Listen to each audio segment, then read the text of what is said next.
Oh, Adam Fart. I'm gonna feel bad about that for so long. Probably years. You're gonna feel especially bad about it when Jim uses that as the intro for this episode. Really? He wouldn't do that. It's done.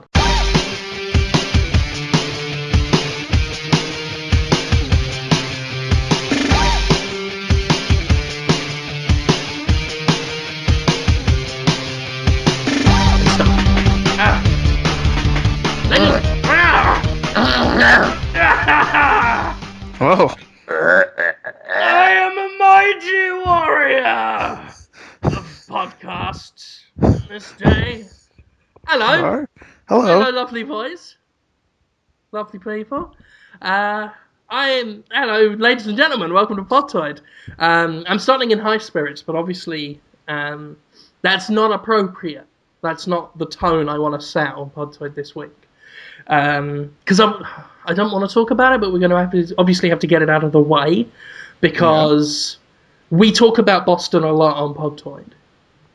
And obviously, Jonathan, you're from that area, and there are things that have happened that people are going to want us to address, and I'm not going to make jokes about them, but I do want to talk about them. So, cum tributes, Jonathan. That's what I want to talk about. Because I received some. You did? Now, we've talked about cum tributes a few times. You have, yes. We have engaged in two-sided debate about... It takes two to tango and to talk about cum, Jonathan. This show isn't a monologue, as much as it sometimes sounds like one. This is a forum, an open forum, and you have been just as complicit as I in the encouragement. Encouragement? In the encouragement of cum tributes. No. You've been involved. I have talked, you have told me they exist. I have said that's too bad, and then you have said, I really hope nobody did any, I hope they did some. And I've said I don't want them to do any of them. I think it feels invasive and yucky and bad for me. For me, others may love it, and that's good. Do it then. You're right. I'm encouraging people to do things that other people will like in a kind of a, what do you call it? A consensual whatever. Yeah. Just go ahead and do that. I don't consent to anyone doing that. Well, you say that, but if you were having a chat with O.J. Simpson the night before the Manson family did those murders, people would look at you and say, why was he there? What was his involvement? So if you have a chat to me about cum tributes, and then there are cum on things that I have to see, people are obviously going to think, what did Jonathan Holmes say to make that happen? I'm not blaming you entirely. I'm just saying let's all shoulder the burden. For my eyes have shouldered the worst. I got cum tributes, Jonathan. And I feel ill. A bit.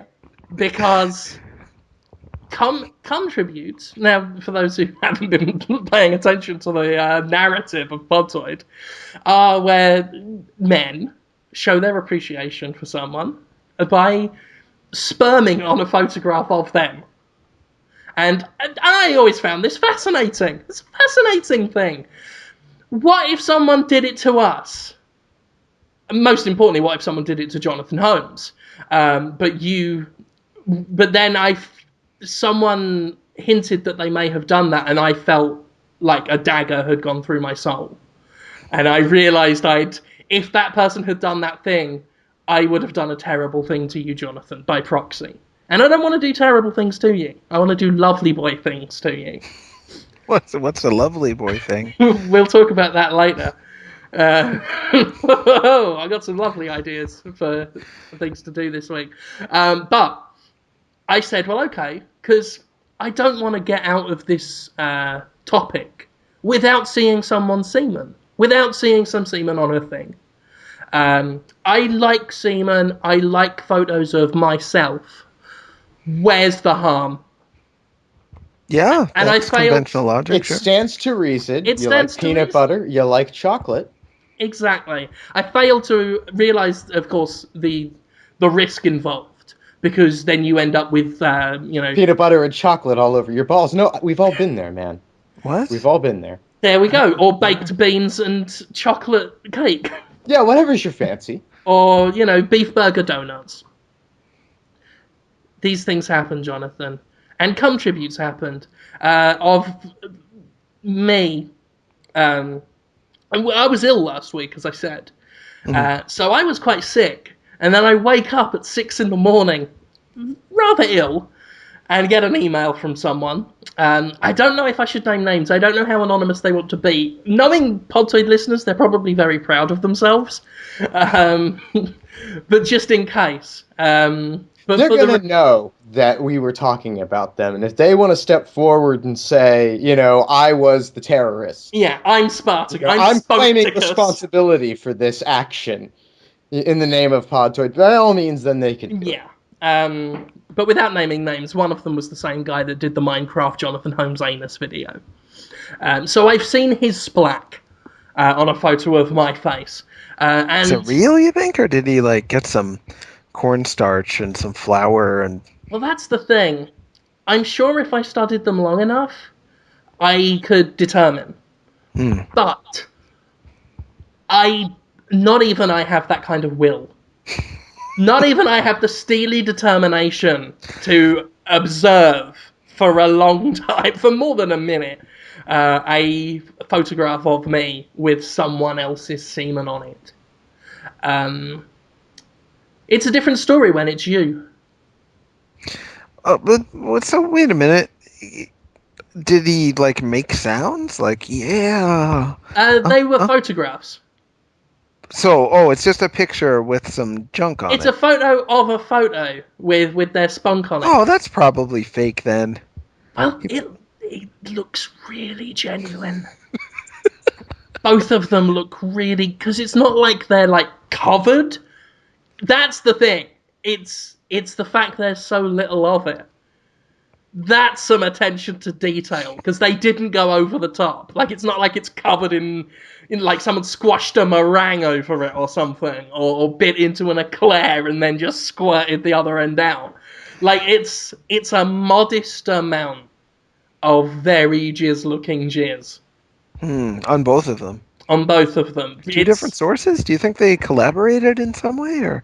I like to think they were stood side by side, hands on each other's. People do that. Did you know that? What? People do that. There's straight guys who do that. They just pretend that it's a girl, I guess they say, and they videotape it for coins. It's like being on a podcast, kind of. You just do a thing that you say you do it for one reason, but you're doing it for another reason, probably, and then hope that other people like you for it, I guess. So you're saying we should move into that area? No. I mean, you said it's a natural progression. If me and you just started, whacking each other off, maybe at PAX or any other convention we're at, and we could do it at a live panel. Just you and I on chairs, just, reaching down onto each other's nethers, giving our udders a good old tugging. Pretending we're getting touched by girls, right? Yeah, with Conrad outside, with a stripy red and white jacket on and a hat, going, roll up, roll up! Come and see the amazing Spunker Boys! I was picturing the Japanese Dragon Ball Z theme song playing during it, which I've sang before on this show. You know it, right? You've never seen a spunk like this. Creamy, pearlescent chunks flying majestically through the air. Come on, come all, children and families welcome. You can't have the Dragon Ball music to an old-timey sideshow type guy, but that's Kill good. your cravings at the Circus of Wankers! No, that would have to be an old, I'd live with that. I'd make it work. Yeah, you would make it work. You already did, most would say. We can do anything. We can. That's the message of Podtoid. We can do anything if we put our minds to it. Yeah, we did it. Jonathan, you sexy imbecile.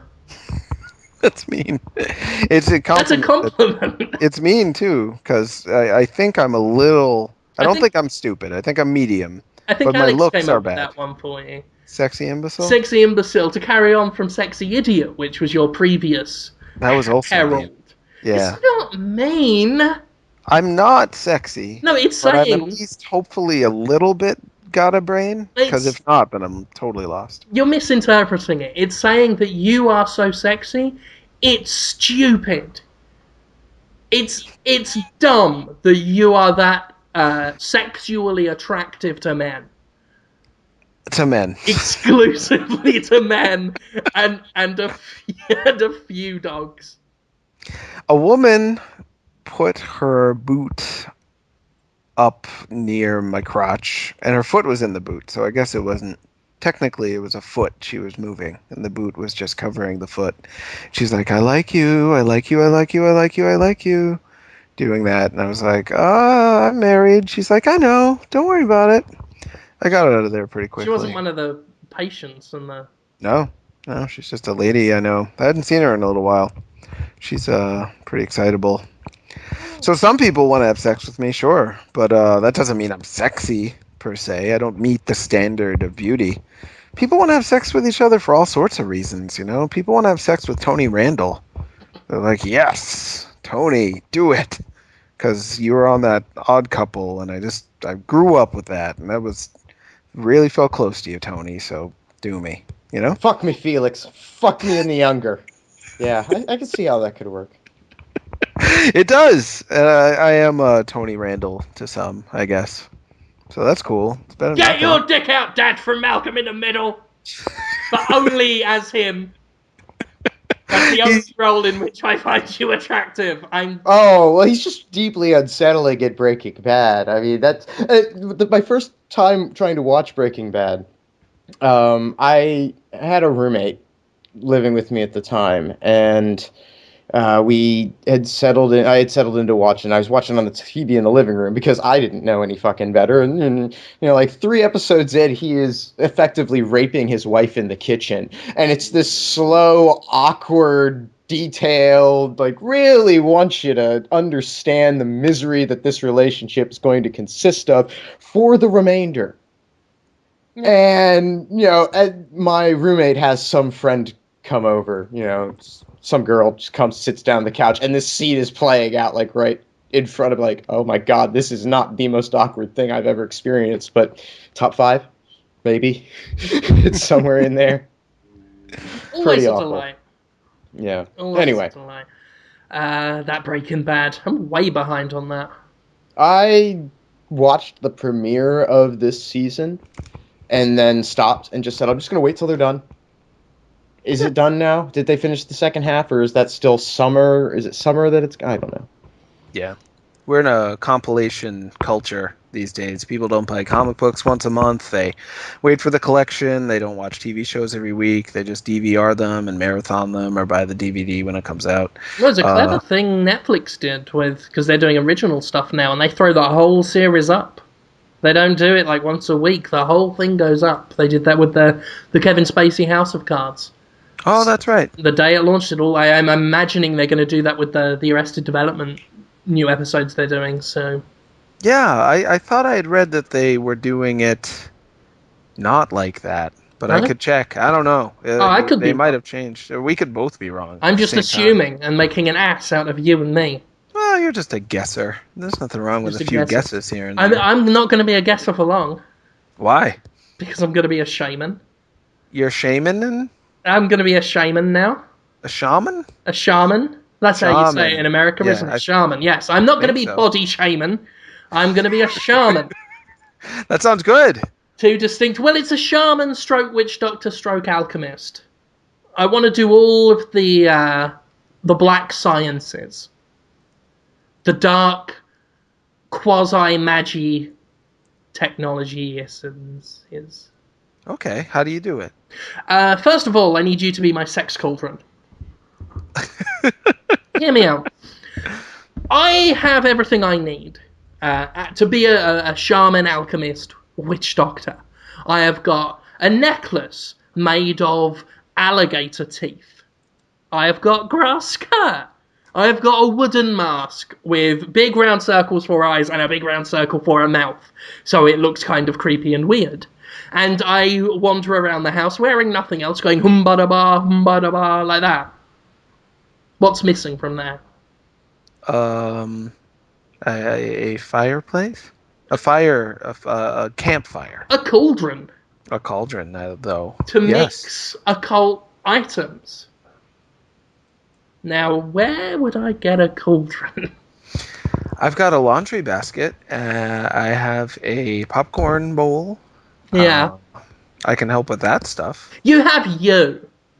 You see, what I want to do is, whereas alchemists try and turn base metals into gold, I want to turn long, thin things and other sundry small items into sexiness. I need Sexiness. sexiness. Ah. The rarest element of them all. More precious than gold. And I need a cauldron to mix up my items to try and do my various alchemical experiments. But it can't just be an ordinary cauldron. If you play Dragon Quest, you can't just throw any old item into any old pot, can you, Jonathan Holmes? Has to go into a fucking alchemy pot, doesn't it? Doesn't it have to go into if you just throw fucking carrots and fucking grass into just a bowl of water, you've got the shittest soup in the world, Jonathan. You do it in Dragon Quest, out comes a fucking glass helmet.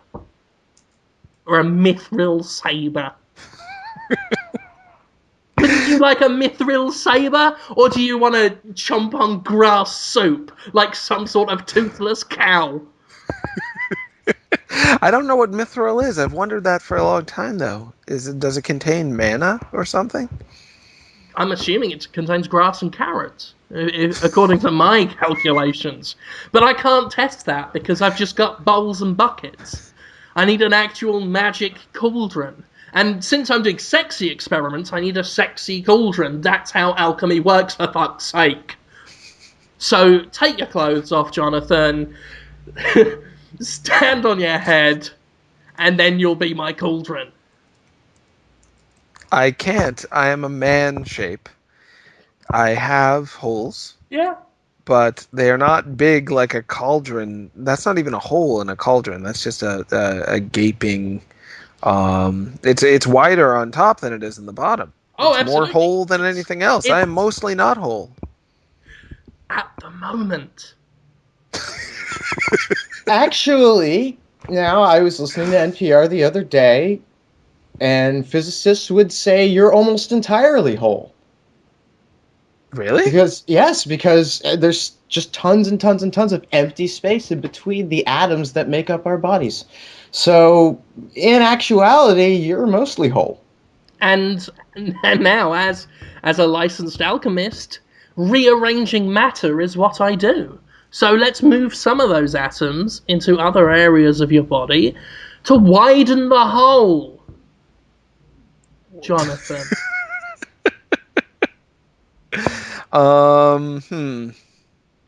No, that sounds dangerous, painful, terrible. It's not What that do dangerous, you right? know? Let me know. Right, look, here's what I'm gonna do, right? I've got a pair of pliers, okay? I've welded 2 spoons on each end of the grips, right? They're small spoons. They're modestly sized spoons. They're tablespoons. This is also, you can say Oomba Doomba or something, right? Oh, I'll be going umba da the whole time. Umba da hey. That's not racist, is it?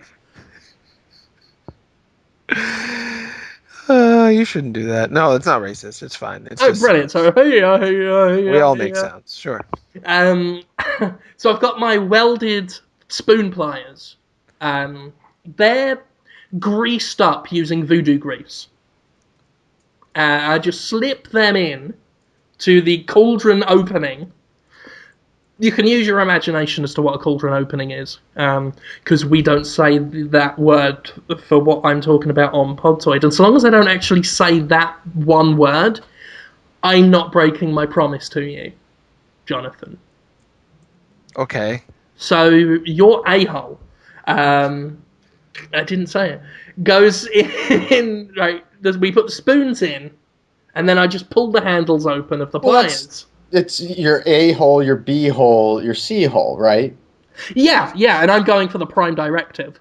Exactly. And I reckon after a couple of weeks of that, we will have something resembling more of a cauldron than not. It'll be closer to a cauldron than it was. Do you understand the physics and the biology of what I'm doing so far, Jonathan? I So in what scenario do you picture this me being this done to me? So what do I just stand there and be like, okay, or or you have to knock me out, or do you have to club me or No. something? What I need you to be doing, I mean, you will be.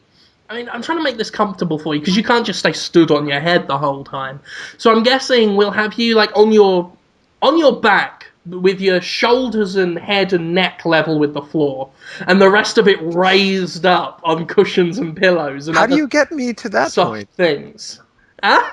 How do you get me to that point? In what scenario do I comply with any of these horrendous? It's terrifying. You are a monster, man, who wants to kill a pal or damage him bad. And that I'm not just gonna be like, sure, evil monster guy, gonna put me in the trap. That's fine. I'm just not gonna do it.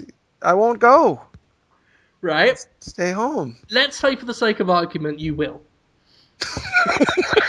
We'll cross that bridge when we come to it. Okay, sure. Okay, brilliant. So you've agreed. No. For the sake of argument, What you've agreed. argument? There's no. You're arguing right now, aren't you? I guess so. Well, there we go. So Let's play for the sake devil's of advocate. Ooh-ah. Okay. so for the sake of me saying I don't want to do it, let's talk about it. Yes. Okay. For the sake of you not wanting this conversation, let's have this conversation. So we've got you. I'm making this nice for you. This is a good time. You are on soft, fluffy, beautiful pillows. Luxurious, elegant. The finest chicken feathers and the purest cotton substitute money and theft can buy and steal. So you're propped up. You've got your legs sort of splayed out. You've got the cauldron opening, all moist and ready for What is the magic. cauldron again? Huh? I have holes. Conrad was talking about the a-hole. Is that the hole that If you want you're the upside, Conrad? if you're upside down, um, the furthest hole from the ground. If I'm upside down, the furthest hole from the ground. Yeah. That is the butthole. Yeah. Okay. Sorry, it took me a little while Yeah. to piece it Well, together. that's why I've been using pliers with spoons welded on the end and sticking them in there and pulling the handles, like over a long period of time to widen it up. And I know you said you were curious, like, what are you doing during all this? Well, once I start putting things in, Dungeons and Dragons, D20 dice, Warhammer model soldiers, carrots and grass, and cold coffee just pouring in for the mixture. All of the sexiest things I can think of are going in there. Bits of hair from a lady, cat claws after they've been clipped off at the vets, because the cat is a sexual animal. That's all going in. Then I get my wooden stirring spoon and I'm stirring that up, going, and you at the bottom are going to make the bubbling cauldron noise. Uh, why? You can What are you doing? Why are you thinking you, these thoughts? you can like kick your legs up and down like riding an invisible bicycle as well if you want, just to make it more occult, like a devil riding a bicycle, because they And ride it upside down. that's your explanation for why I mean, we all have ideas. Yeah. I get up in the morning and I think granola and yogurt, or maybe a carrot and apple. Which idea will I have today for breakfast? Gotta have coffee. That's a given. You get up in the morning and you think, friend into thing. I'm gonna plunge something into his butthole. You don't even have that idea. That's just a default direction you're going in. That's instinct. Yeah, Yeah. His instinct is to aim directly. you boot up a video game console and you've held the analog stick up while you boot it up, and then you put it on a game. It thinks up is the default direction. That's just your default. Your analog stick is up, headed towards anus. Oh, Jonathan Holmes, if your anus is in the vicinity, my analog stick is always pointing up. I don't want to Or over-explain. to anybody who played Super Mario Brothers and then played another platformer at any point further in their life. And the instinct is just to automatically run right. Oh yeah, I mean it's muscle memory. I mean, I struggle going from PC gaming to when I have to go and play something on the console, because I get so used to the the intuitiveness of the mouse for aiming and the keyboard controls for moving, and then I go and use a controller, and then everything feels alien and foreign for a good long while. You know what I did to fix that? Mm. I just played those games on my PC with a controller. Actually, I bought a controller today for Sacred Citadel because wasn't enjoying it on the keyboard and mouse. Plus, I downloaded Dark Souls on PC because I just figured I'd play it more on PC than I would on my console game version. So I bought that. But that's besides the point. The point is it's the same way. If I try and not think about putting things inside you, my good friend Jonathan Holmes, it's very alien and weird and scary for me. And you don't want me to be a scared man. I can't picture you.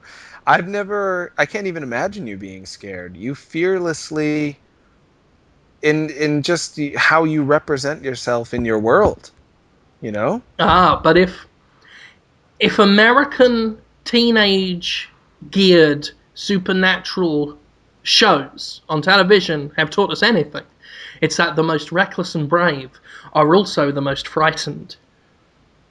Oh, so you're frightened? I am Dean from Supernatural. In many ways. I am Buffy from some seasons but not others of Buffy the Vampire Slayer, of which this show shares a canonical tie in the Buffyverse. You do remind me of Dean a bit. Close friend of mine loves that show. I don't get it. She just loves the characters and the themes of brotherhood and family, blah blah blah. Sacrifice. That's kind of like what this show is like: brotherhood and sacrifice. Yeah, sort of. Who's the brothers? Are we the brothers? We are Dean and Sam, and Conrad Zimmerman is the father. Oh, I thought Conrad could be the angel guy who comes in later. I see that. I've only just been exposed to those. I don't watch it. I don't get it. Alex has been watching them all a lot lately. And trying to get me into it.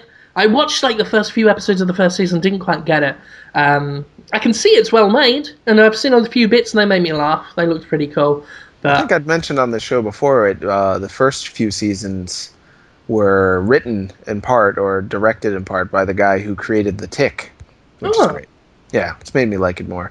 It's just like Star Wars. There's a brother, there's two people, and one of them might turn evil or he might be good, and he's got magical powers probably. He was prophesied to do a thingamajig, and then the other guy's got to worry about, do I have to kill him? Do I have to love him? I guess it's kind of like Podtoid in that way. It is exactly like Podtoid. That's how they've been ripping us off. Yeah, I love you, Jim, but I might have to kill you. I think that's one of the only ways this could go. I think there are several ways this could go. It could end up with us both in jail. I've no doubt about that. we Sure. could easily both be in jail. And I'm not excluding Conrad from this, because I No. I get the feeling whatever happens, Conrad will find a way out of it. I've just got this feeling he has, if he doesn't already have a contingency plan. I don't know what you're talking about. No, really, that's all I'll have to say. I'll just have to say, I don't know what you're talking about. These guys? Who's this Conrad Zimmerman? I've never heard of him. I'll just put a mustache over my mustache. Say, who? The exact same one as well. Well, this mustache checks out. Yeah.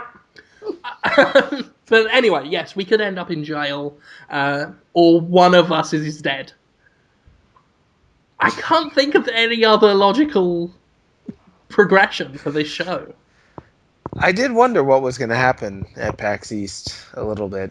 I do now have a newfound fear. And I was on a TV show that people watched, I think, like, not millions, but at least a million, maybe millions. Which we've never really exploited on this show. And there's not much to... Who cares, I think. I doubt anyone would be impressed. More people... I mean, other than that one guy in the Indian restaurant. I told you about him, right? Playing the cereal guy? I vaguely remember you talking to me about an Indian guy and your past. Yeah, just a quick story. I think I've told it before on the show, but just in case new people or whatever, you probably forgot.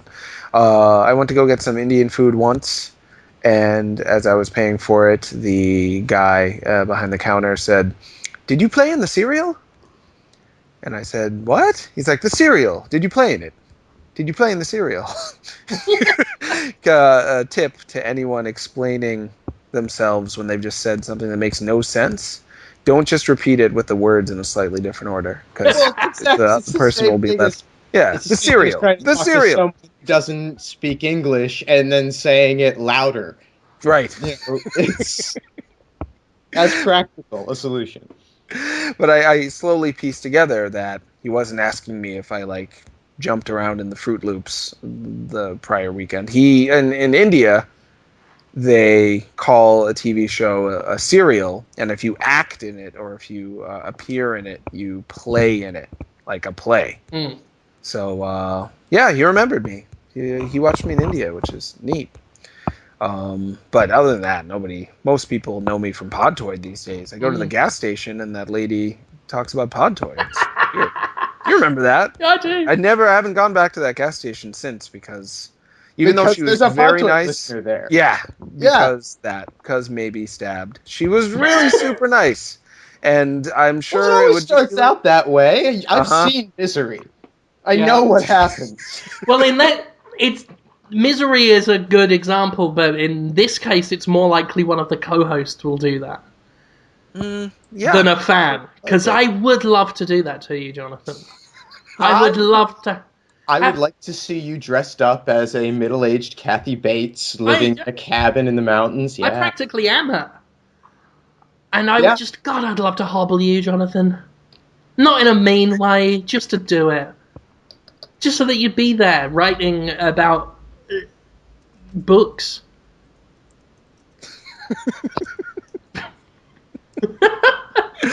I don't want to be hobbled. I want to live a long. I want you to live a long time, Jim. I want us to be friends for a long time. It might. You could. I hope you do. You should always be around. You're the best. Well, you did that poem with that guy recently. Tell that to Burger King. There is no logical reason why they can't make food that is so tasty that isn't that bad for us. They can do that. There is. Why not? Obama. Obama did it? Yeah. Oh, to give him his full name, Burger King. There'll be more great satire, political satire like that next week. We are gonna be the Daily Show. Yes, sirree.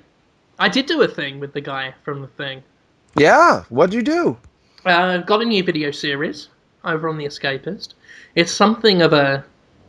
I've been shitting my pants over it because I'm in somewhat high-profile company because I have teamed up with Yahtzee from Zero Punctuation. We are doing a poetry... Woo! Woo! No, I love Yahtzee. He's actually a cool guy. Yeah, He's a nice seems like guy. a nice guy. He is actually a lovely chap.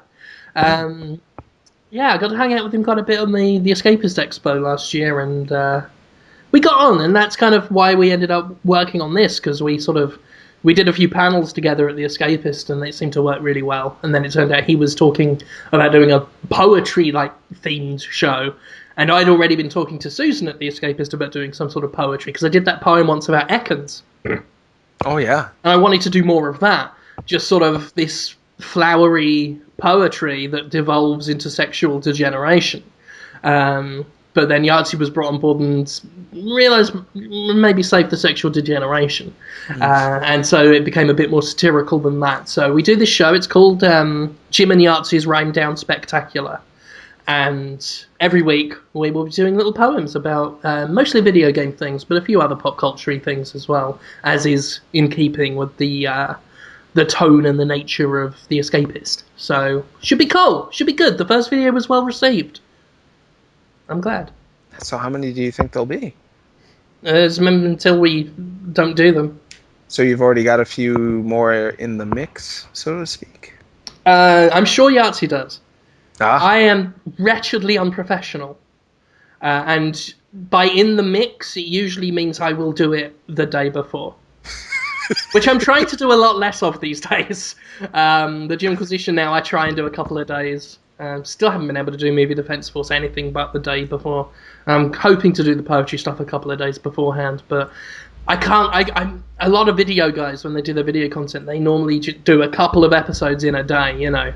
And so we'll film this, we'll do that. I think, didn't you do Teenage Pokemon that way? It was all in... Oh, we have to. A lot of episodes in advance. Yeah, sorry, go ahead. No, sorry. Oh, the sound I had to do way in advance.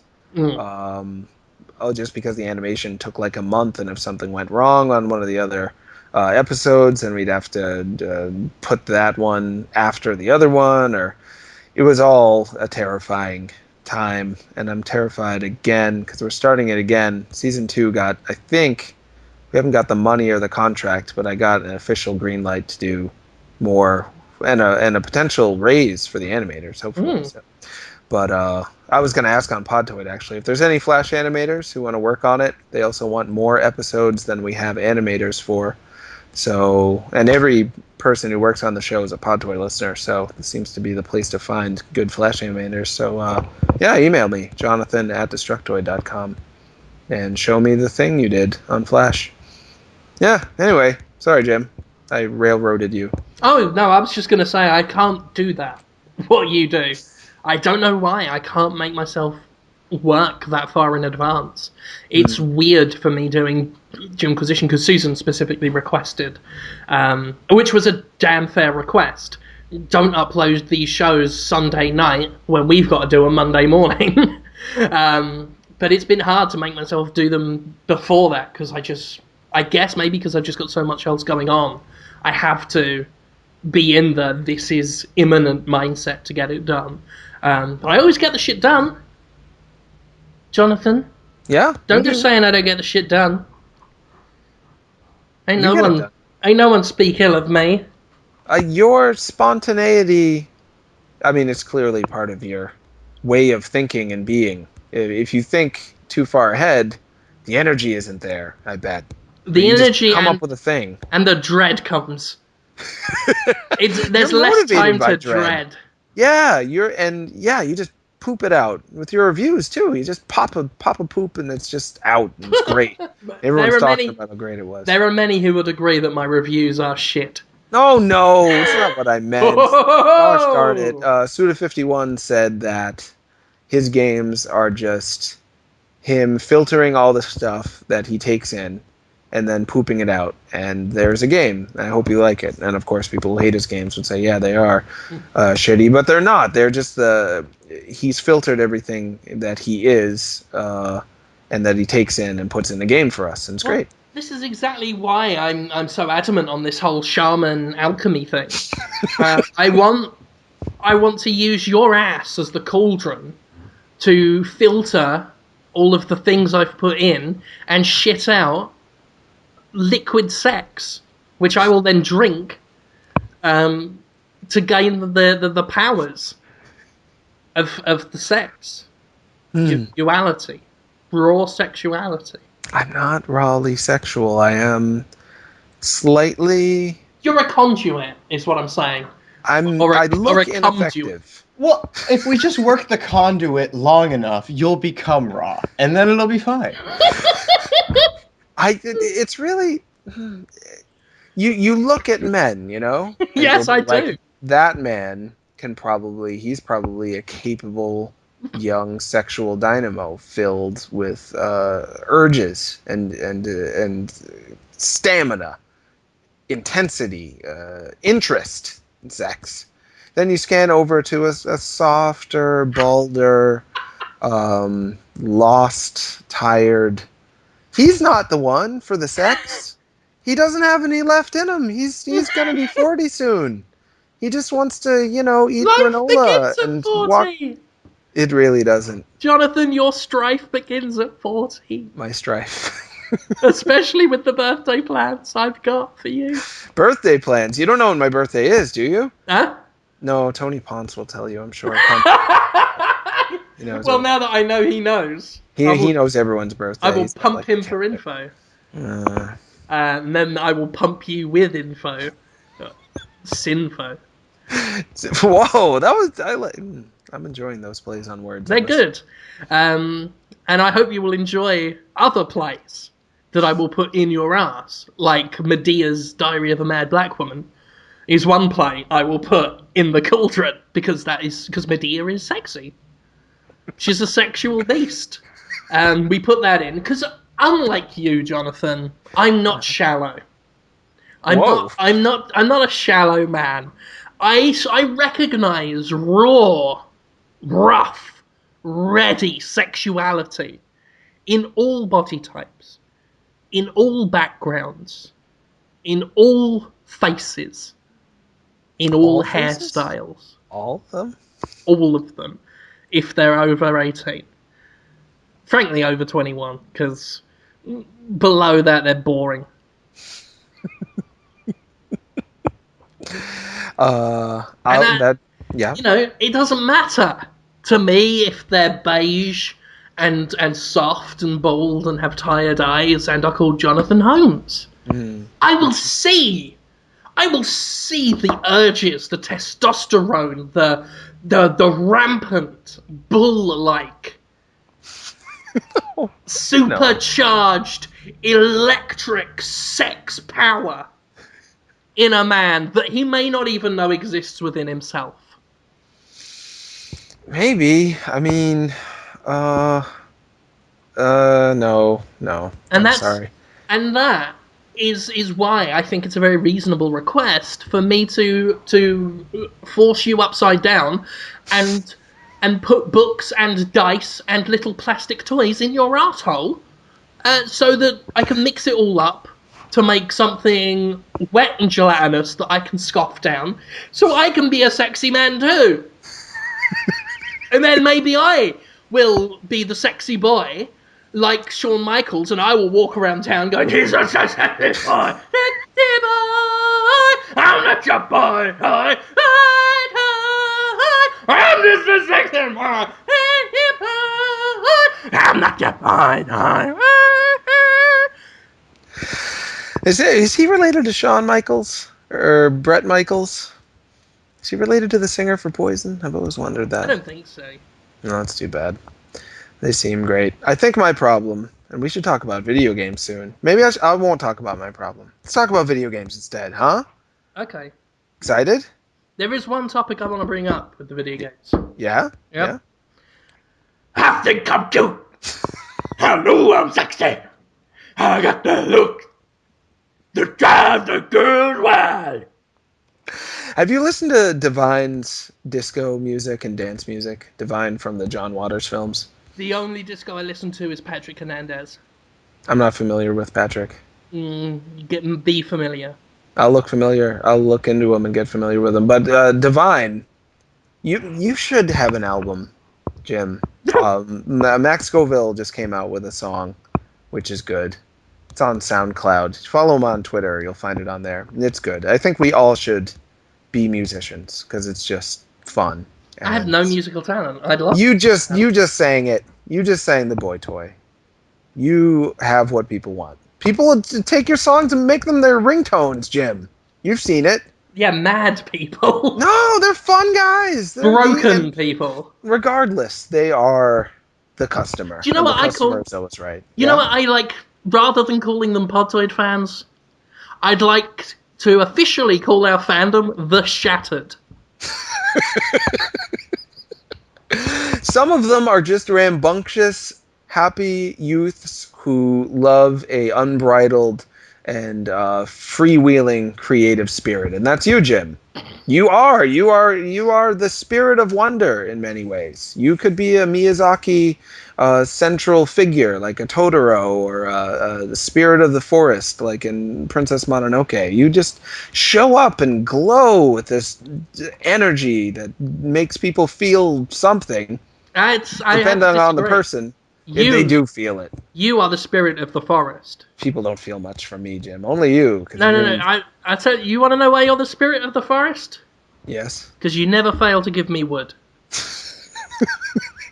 See, people are that's gonna make some people very happy. Normal, well-adjusted, unshattered people. Forgotten, fractured, tainted souls. Despondent, miserable, Them lonely. Too. Yes, them too. The kind of thing you'd imagine crawling around the blasted surface of the Earth post-nuke. But also some fun guys and gals. And by the way, I'm not just insulting Podtoid listeners. I mean, I am. Not just. But I do include myself. Because I was saying this earlier. I was telling my wife how much I hate Podtoid fans. And in a good way. I hate them in a loving way. Well, to be perfectly honest, like, I don't generally have the patience to hate anyone. I mean, it's just, I could direct my energy elsewhere, but I care enough about Podtoid listeners that I could hate them.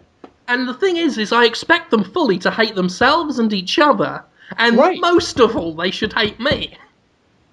And love you. That's what I expect. Because all of this is my fault, essentially. Yes, this is all your fault. And I should be demonized for that. I should Buried to your neck and covered in honey. Yes.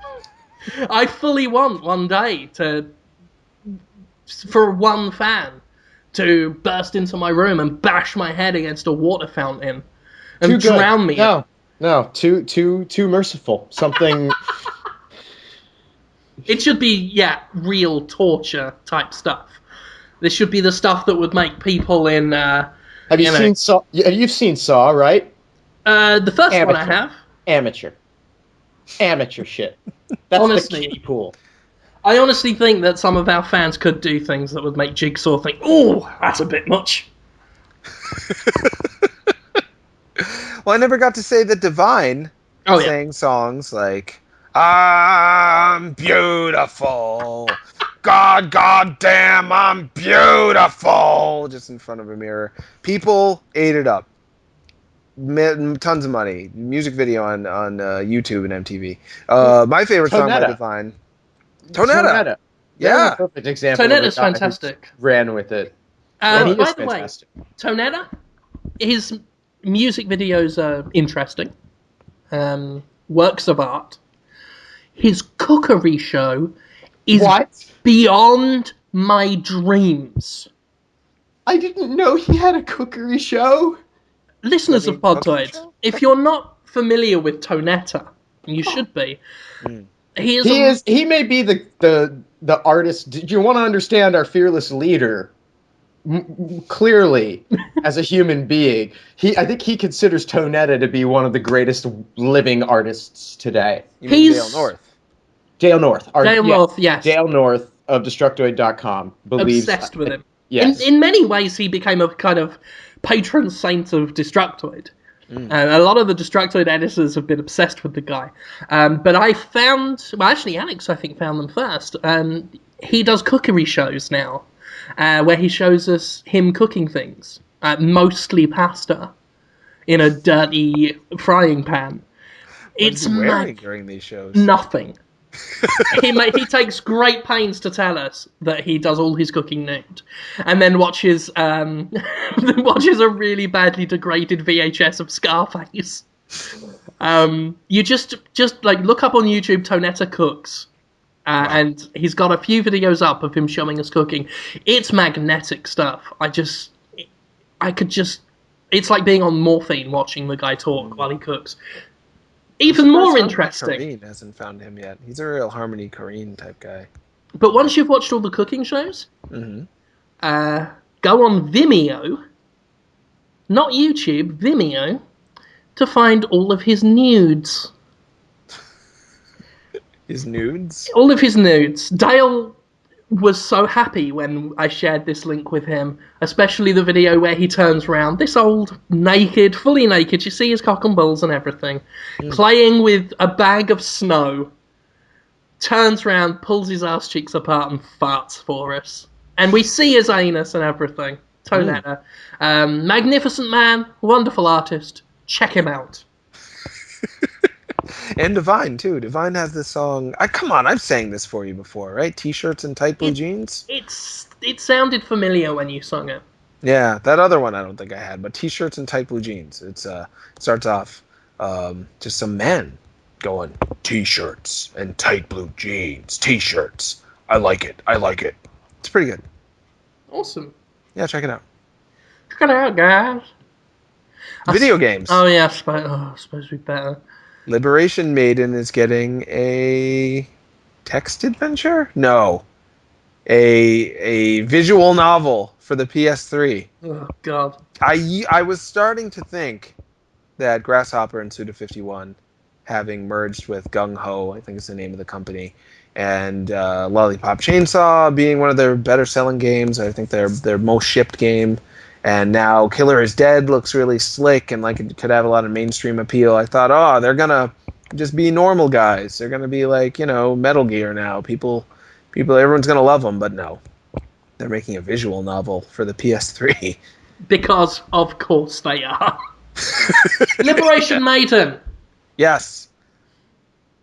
That would be fun on the PS3. That would have been a fun game to play, like a new one on the PS3. Yeah, wasn't originally a... Which one was that? That was the 3DS one about the beat 'em up brawler type thing. Good guess. It is that a something. The beat 'em up one was Code of Princess. Code of Princess. Okay. This one is in the future. Nature is being destroyed, and people are dying because of some impurity, some alien impurity. So the new president of Japan, who is the daughter of the former president of Japan, flies into action on a giant robot to save nature from giant, mechanical mushrooms. Fair and enough. that is a video game, yes. And it is a great premise with pretty okay gameplay sometimes. Awesome. Yeah. Now it's a visual novel. Ah, well, I mean, talking about 3DS things...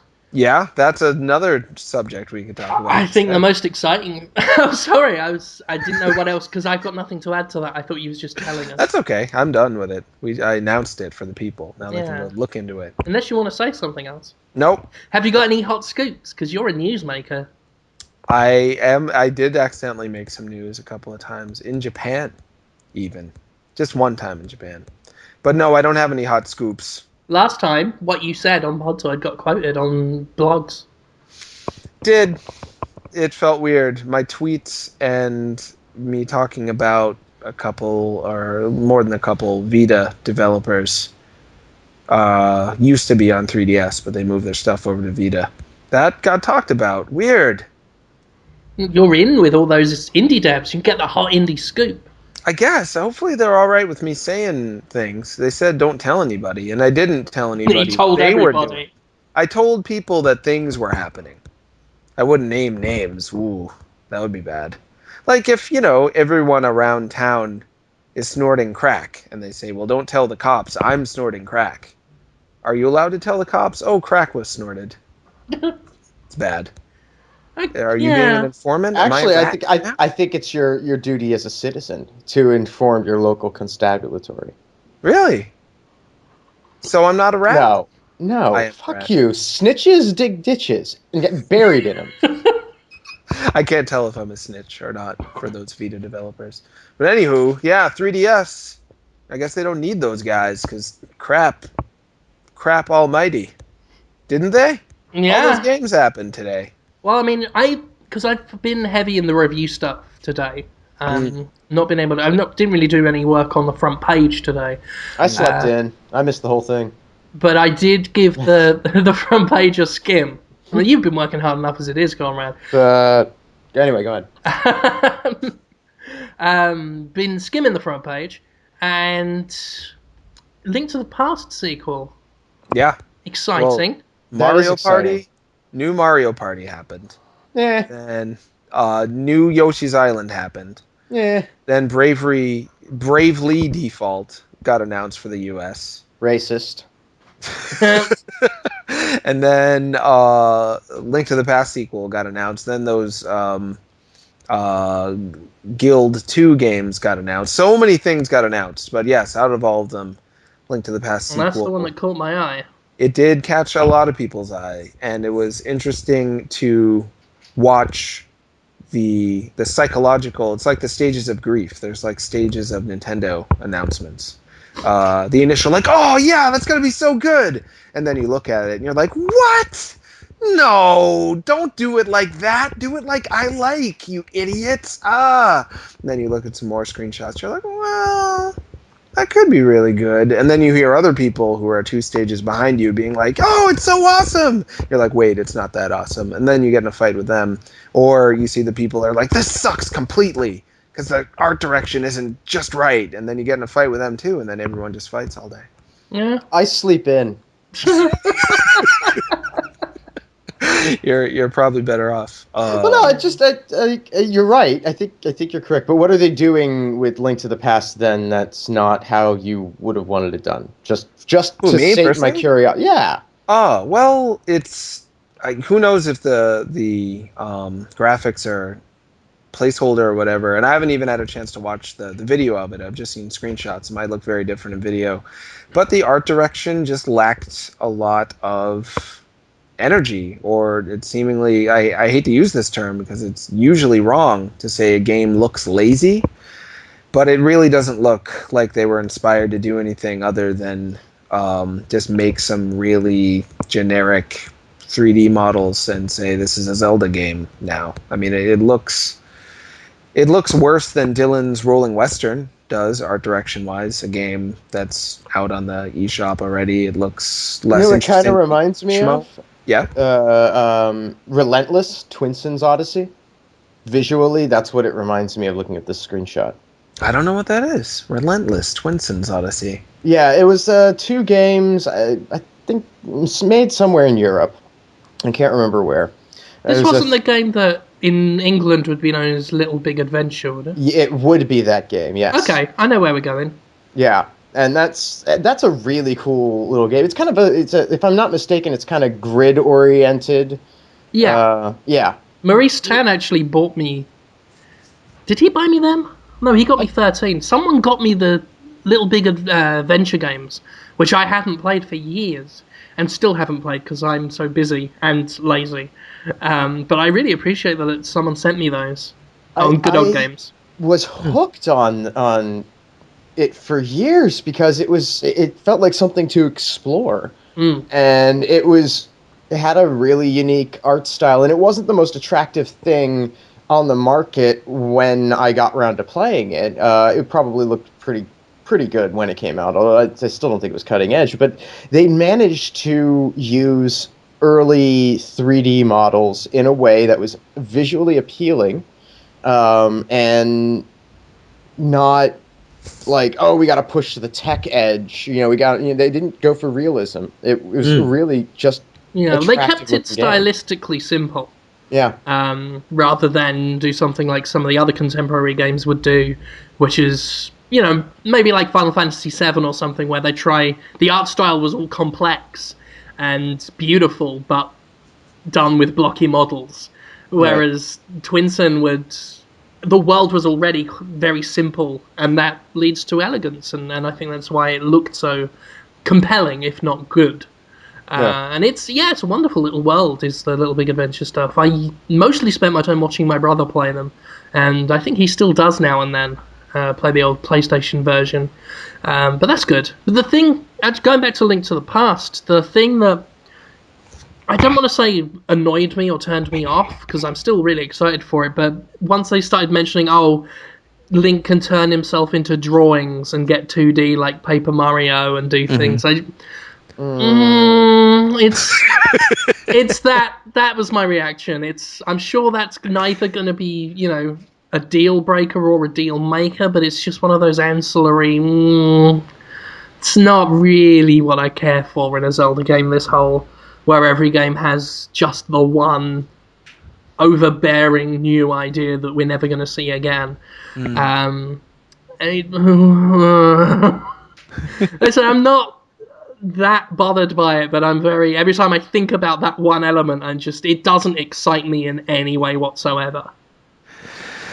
Well, it's hard to say until you play it, of course. I hope they didn't think people would be excited just about the idea of being a paper, because that's not.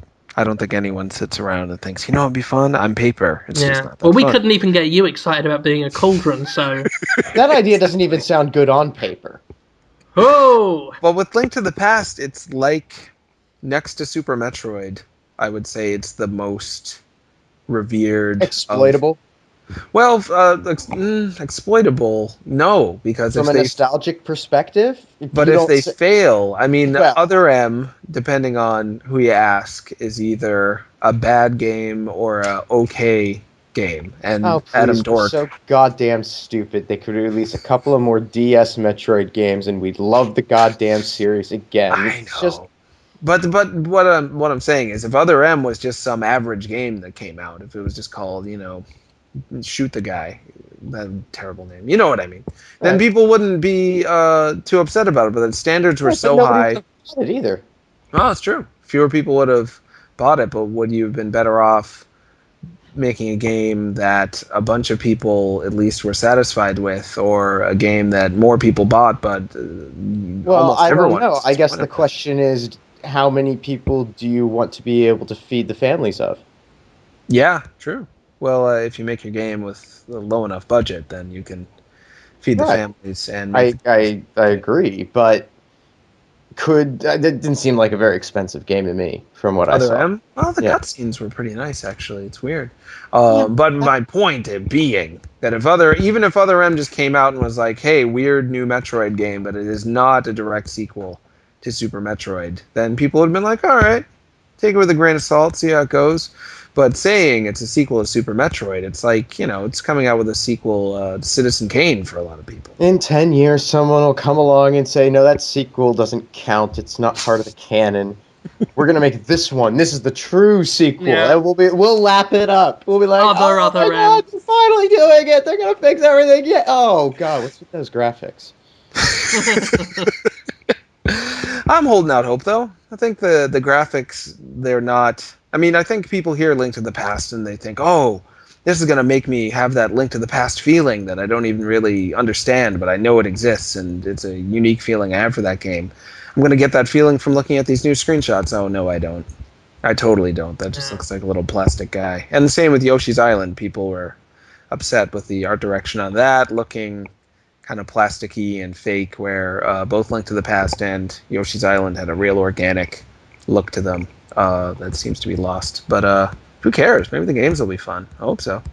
That'd be nice. And Earthbound being announced for the Wii U. People are freaking out over that. Complete freak out, guys. 20-year-old game. Freak out. People like old games. Yeah, they do. I will get it on the Wii U. Will you? Have Yeah. you played that one before? All of the Earthbound? Not all of the Earthbound. I've played some of the Earthbound. That is a long game. Yeah. Yes. I barely scratched the surface. Mm-hmm, mm-hmm. I walked out of O-Net Town. I'm like, really? That took me 6 fucking hours? No. And the pacing is really off. I remember even when I was at my most patient, when that game first came out, those were the days when I would sit through the most boring crap for hours and just wait for a game to get good because I had faith. Even then, the Earthbound is just too difficult in the beginning. It's crushingly difficult and just takes a long time to do anything other than just like walk to the arcade, buy a frying pan, walk back to the arcade, die. And it's really a shame because there are so few games that are so clearly written with a humor that's geared towards adults. Mm-hmm. And You it picks know. up from there. Even the second town, you just breeze through that, and it just starts off in a way that puts off a lot of people, which has me worried. I think that this is Earthbound's opportunity, especially with the Wii U drought of any sort of really eye-catching software or games that seem You're like they have a living lot of heart to them, huh? living in a fantasy world. What you think Earthbound has no chance of catching on? No, Come on, a little chance. none. People like It's Smash Brothers. The guys that's from the Smash Brothers jumping around. okay. Great. So then they're gonna look at how old it is. They're going to realize that this is a JRPG, and then they're not gonna buy it. Well, we live in a world where Dragon Age... No, not Dragon Age, sorry. Fire Emblem did alright. You think? Do you really think that Earthbound coming out on Virtual Console is going to generate a level of interest? Either so let's say two possible scenarios, both of which I find absurdly unlikely. One, Earthbound somehow drives 5 sales of the Wii U.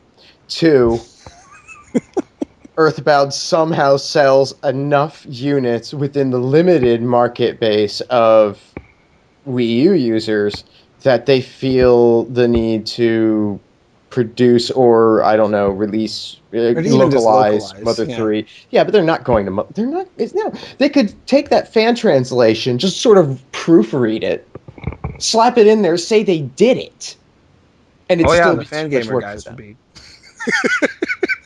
Well, we will. But people said that about them bringing out Earthbound, which they've claimed in the past. The reason they haven't re-released it up until now is because some of the songs sound too much like Beatles songs, and there's like Yeah. a logo that looks too much like a Coke logo. It was totally fine when it was released on the Super Nintendo, I guess, but for some reason now they think the Beatles are going to get mad about it. And that's not to disparage the quality of Earthbound, which I recognize as a compelling game of a type that I have no patience for.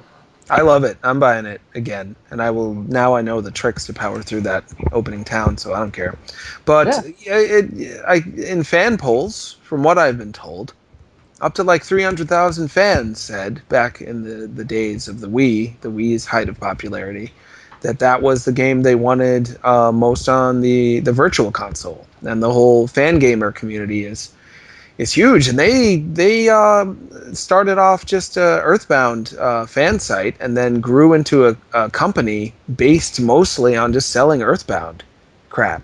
So if those people, and when I say Just, crap, I mean very know nice that things. it would be so nice, but I just can't. My mind can't justify it. Like, it can't rationalize how that's going to happen. Yeah, It'd be great if it happened. You're not wrong, Conrad, but let's just have a little hope. yeah, it'd be nice. Mother 3.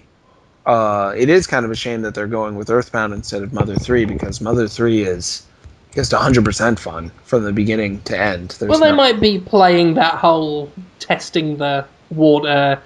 Hey, you might get Mother 3 if you buy all this, kids, kind of Oh, thing. sure. You mean Absolutely. creating the evidence that supports their initial assertion? Yes, yeah. Right. Mhm. Well, we can hope.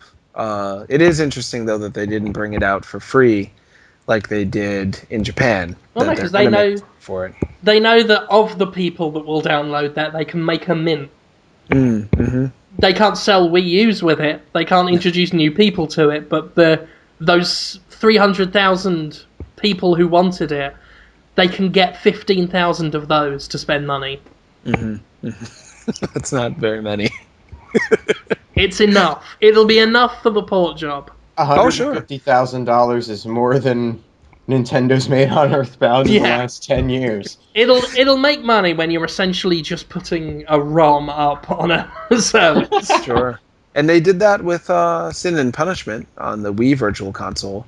Nobody thought that would do too good, and it probably didn't. I don't know what the sales were on it, but it did well enough for them to be like, all right, new Sin and Punishment. Sin and It did Punishment. well by comparison to eShop titles. Which Well, it I did don't know. well enough. I'd like to, for the record, state that there was a gesture accompanied with that. It was a closed fist, elbow out, cross the chest. You know, just like a good job. I wanted you I to all thought be aware of that. imagine the wanking motion. No, no, no. This was sincere. This is like a we can do it thing. We can't do it. Oh dear, we're down on Nintendo. That's a shame. Well, they're doing all right. No, it's okay. It's all right. The stuff's gonna come out and it's gonna be fine. It's all gonna be okay. I hope so. Yeah. I just don't want to buy any of it, and I won't. But I know that there's plenty of other people out there who There's will. plenty of other people out there. Well, Wii U is essentially. I mean, nothing's going on between now and E3. Is there? You have noticed that. I have noticed. Yeah. They just didn't make any games for it, I guess, in time. They just forgot. Kind of. I don't even know when I was Game & supposed to Wario's be coming doing out. something, said Miyamoto. It's something. Did I take out the trap? No, I did that on Tuesday. Was I supposed to pay the man who does the window video games? Fuck. Fuck. That's what happened.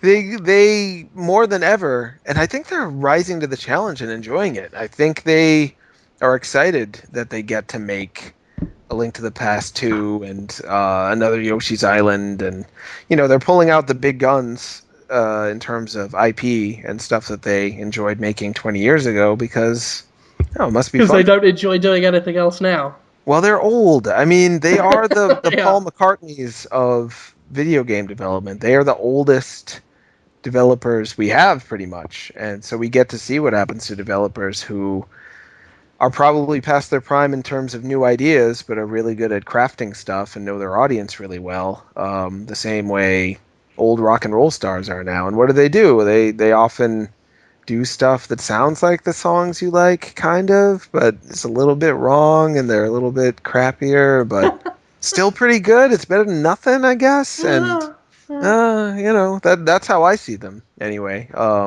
That's So do you think, like, if gaming had taken off earlier, mhm. we could have had the likes of Miyamoto and Inafune actually coding games at Princess Diana's funeral? Like Elton John? Yeah, I think that's when we know video games will have made it, when a princess dies and the elder statesmen of gaming are invited to just start quietly coding games, and we all watch and think, this is beautiful. This is a beautiful tribute. You never know. People do love that Miyamoto. Prince Charles, or King Charles by that point, dead, had his funeral. We're all gathered around, we're all watching on TV as an 86-year-old Peter Molyneux draws a picture of a cat with dog written underneath it. In 30 years, the next U.S. president may have grown up with Gears of War. And Clifford B. will be 70 or 60 or something. And he may die. And he'll be the foreign secretary. Yeah, or something. His wife may say, Cliffy B, all he wanted when, he was going to get murdered as president is for you to come out with a chainsaw gun and to spray everyone with gack and scream, "Fuck you, Gears! Gears forever!" And that'll be the new Elton John. Could be. I've actually just got an image of Elton John now at Princess Diana's funeral with a chainsaw gun, just going, "Fuck you!" You lived It's your life forever. like a chainsaw in the wind. Sorry. Could happen. Oh dear. Yeah. We're doing it. We're doing this show. Anything else happen you want to talk about? I don't know. Is there any news going on? No. I recently played... Actually, PAX Whoa. just sold out of passes. Oh, PAX I didn't Prime know that. just tweeted that they're out of passes already. PAX Prime selling out of passes? It's been like 6 hours, if that. Is it 4 days now instead of 4 3? days? Oh boy. Passes sold out just instantaneously. Apparently, all of the like hotel booking sites crashed. Absolutely insane. That sounds like too much effort. Mm. I Doesn't don't it? even want to go now. I know. That's too many people.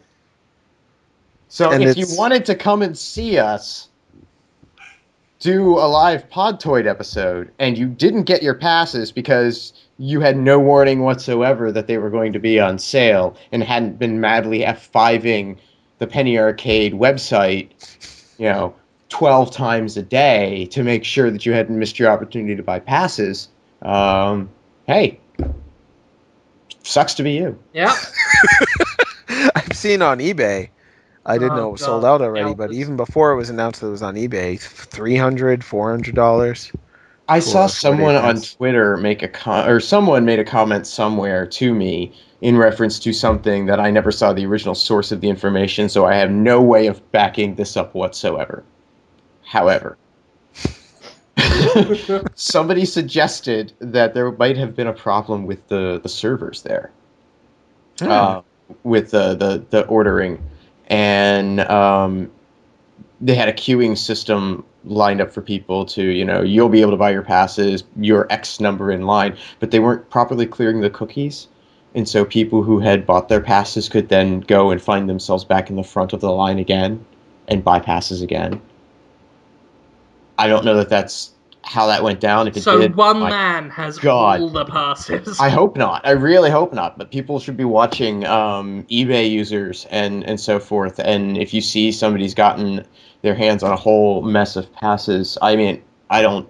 That's just if they're scalping for massive profits, that shit should be shut down. And Absolutely. so the if that's something that did happen, if there was some sort of error there, and that's then you see it, probably ought to tell the Penny Arcade people.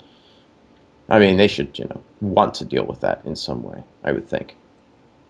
Absolutely. They don't want the fans to suffer and to have to pay $400 for something that they don't think it's worth that much, and they don't want to be associated with a show that has that sort of uh, crap And in yet it. still, they should try and see what they can do to crack down on people who. I mean, this is like a community show. What are you doing Mhm. trying to profit secondhand from it? If you don't need your freaking pass, if you bought a whole bunch of passes and you wanted to sell them for the same price you paid for them, I totally would respect that. But I mean, Sure. to try and exploit this community is just disgusting to me. Yeah, $400. That's for the game publishers to do. Mm-hmm. That's not your job. It probably is John Riccatello. He probably got all of his, fucking Golden parachute money? got the kickback money, and that's his official job now, is a ticket tower. Monetize this. Should we do questions already? Oh, I've got all really sorts of distracted questions. For who? What? I don't know. I don't even know why I said that. I was near a naked man, and it's funny. I don't really want to talk about it, Well, but it's you're very gonna have to distracting. now. I guess not. I mean, I don't have to. I can just do the Podtoid Well, questions. you're going to. I could. It feels a little bad. I'm sure this man wouldn't want me to talk about it, so I probably won't. Not that he would ever find You out. can't tell us that you were near a naked man and not give us It more was details. pretty funny. And I had cake too, and I just didn't care. He was definitely trying to impress us. But I just showed him I was just going to eat the cake and talk it over with him. And I was sitting down. He was standing up. So I should have been So at you're least like eye to mildly eye. distracted. Yes. But I was making eye contact with his with his face eyes, I should say. Eating the cake, saying, listen, you want to join a nudist colony later on? No probs. I back you 100%.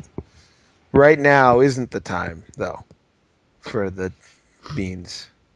Don't give me your beans. Put them away.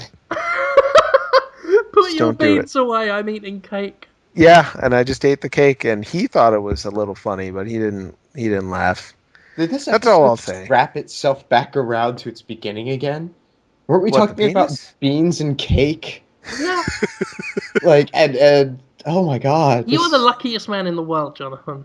Me? I would give anything for some Cakeside nudity. He, all right. Clearly it was at my job. And I want to stress, so many people at my job are very in touch with reality. It's not the stereotype where everyone is completely lost in their own worlds. A Are lot of you them sure? have a tough Because time. Yeah, absolutely. when you describe your job, I am imagining like the remake of House on Haunted Hill. I'm imagining, Jeffrey Combs in a lab coat with a surgeon mask over his mouth, always, even when he's not doing surgery, doing experiments and lobotomies on people, Oh, it's like saying, I'm going to make a sane man mad and a madman sane.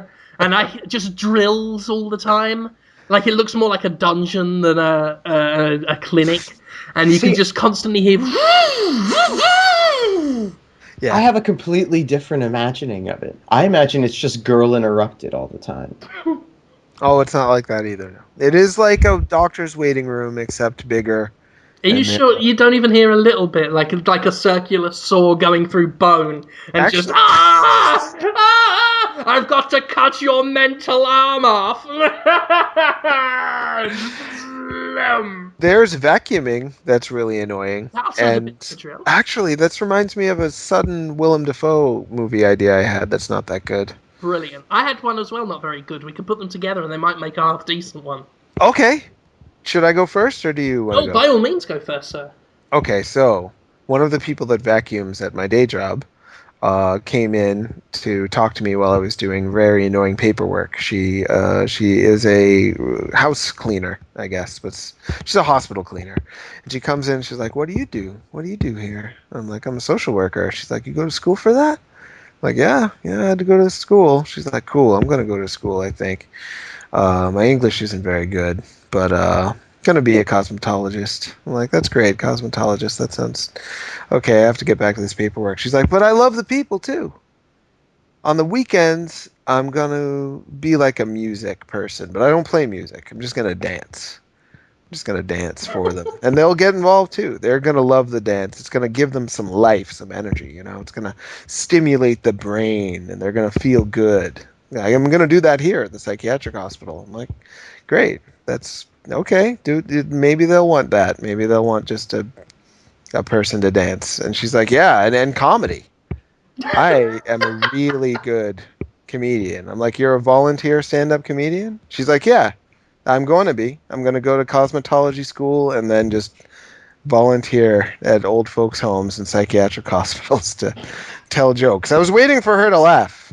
She was dead serious. So that made me think a Willem Dafoe movie called Willem Dafoe in The Volunteer Comedian, where he just doesn't work very hard on his material because he's a good stand-up comedian.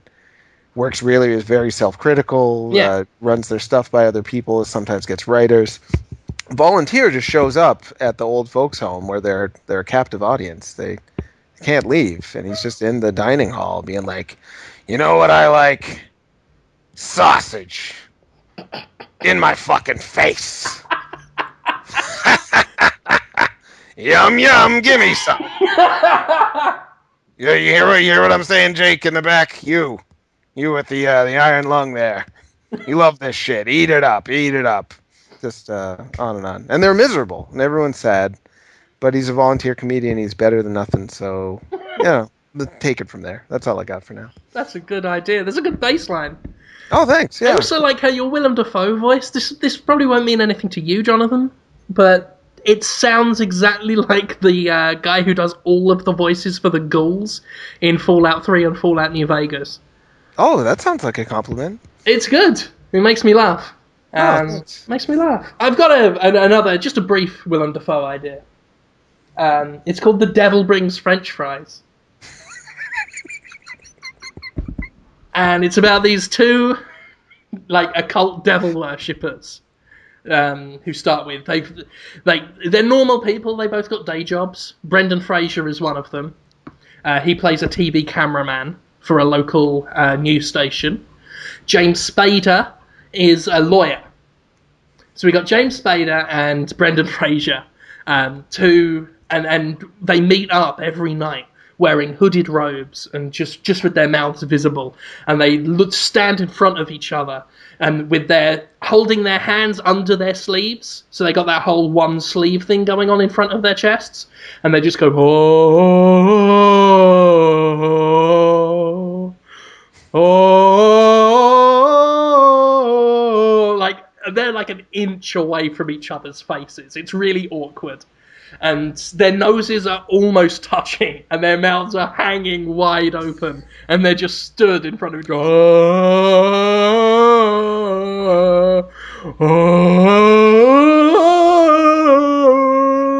And then they pull their hoods down and just shake hands and say, "That's some good devil worship." Same time tomorrow. Absolutely. This is James Spader who's saying, "Absolutely, I fucking love this. I love doing all the devil worship. But now I must be a lawyer again." So he goes off to be a lawyer, and Brendan Fraser's like, "Oh, I love doing the devil worship as well. I wish I could do it every single day. I bet if we really resurrected Satan, Lucifer, we could be devil worshippers all the time, and I wouldn't have to do stupid camera filming, and you wouldn't have to be a stinking lawyer getting pedophiles off the hook." And James Spader says, "I think that's a grand idea. Let's raise the devil in real life." So they put their hoods back on, and they're muttering under their breath, like almost giggling, just, "It's going to be fucking brilliant. Oh, I can't fucking wait. Oh, God. It's going to be the devil. He's going to have chains like in Hellraiser, and he's going to take people's skin off, and he's going to go, 'Oh, you bastard, I don't like you.' So that's going to be great. And he won't do it to us, because we'd have got him out of hell, so he'll be happy about us." And so they stand in front of each other and go, "Oh,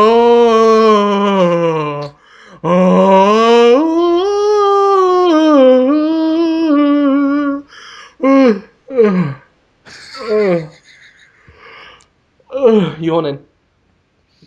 Those real yawns? Yeah.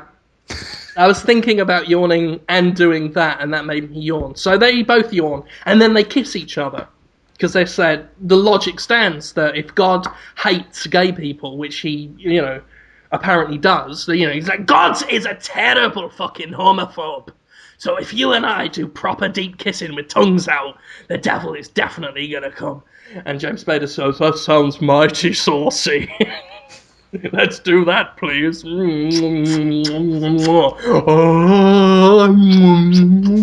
Whoa. So Brendan Fraser and James Spader are kissing. Deep kissing with tongues out. And then there's this bright flash of light, and fire is all around them, and like it goes in one corner of the room, a bit of fire, and the fire travels all up the corner of the walls and hits the ceiling, and then all of the ceiling is awash with fire, and you can just hear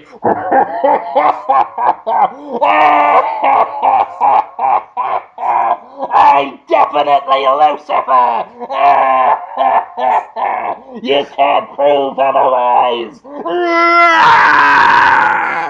Whoa. And Willem Dafoe is the devil, stood right in between James Spader and Brendan Fraser while they're still kissing. So they're now got their tongues in Willem Dafoe's ears. And he's going, keep kissing my ears, boys! You're real pretty!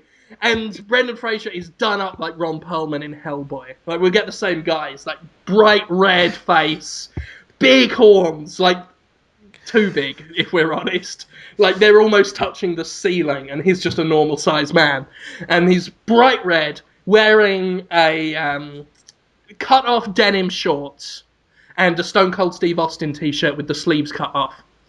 And he is going, you've resurrected the devil! Now I will grant any wish. And Brendan Fraser is like, well, we are devil worshippers, so I think we'd love it if you just stayed up here and kind of made the earth your dark kingdom, and we would be your demonic priests drinking blood and having sex with women with big old knockers out. And James Spader said, I'd love some of the women with the big knockers, please. I like the devil and everything he does.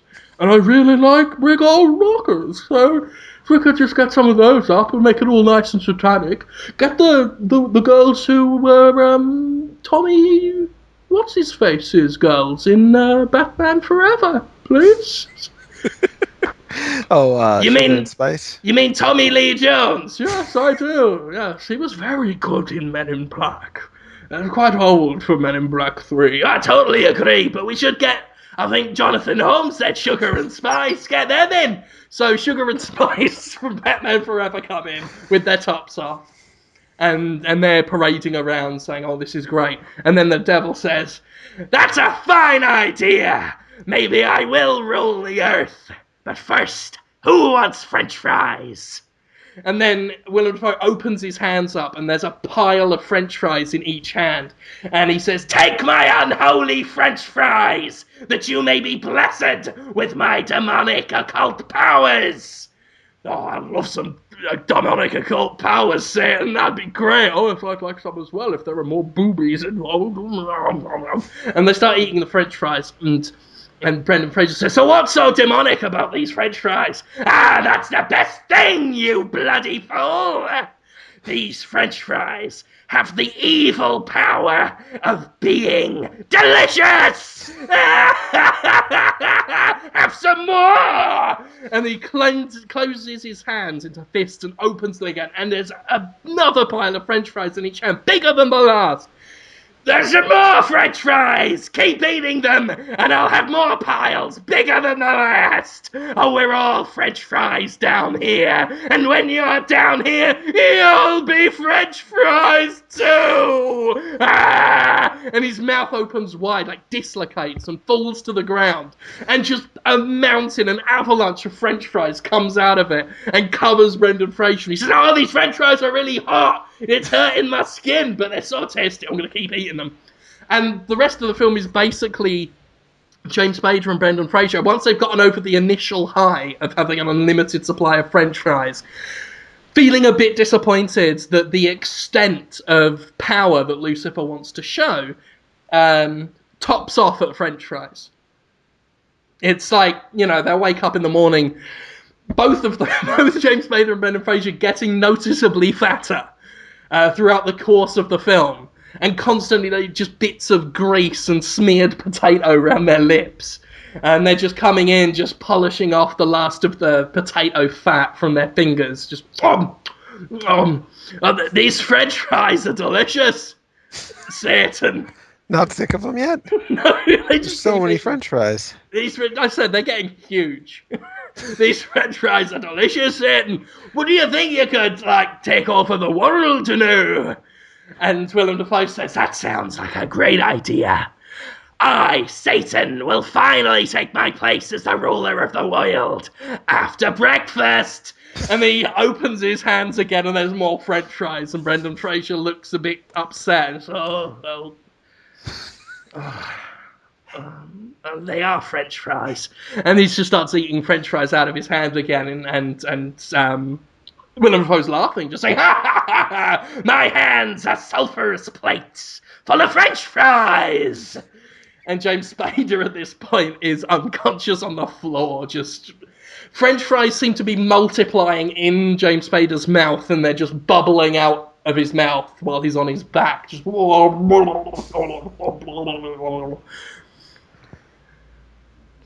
that's the end of the That was a great idea. You should always just say them. Because I thought you were right. I thought, oh, it's probably not going to be that good, because you said it wasn't. You were totally wrong. It was great. Oh, that's all right. Yeah, At least I'm putting effort into my jokes, unlike someone else who's been talking to me lately. Ooh. Do I even need to say his name at this point? It's not me, is it? We're talking about Trent. Trent Reznor. Trent Reznor of pop group 9 Inch Nails, and more lately, How to Destroy Angels.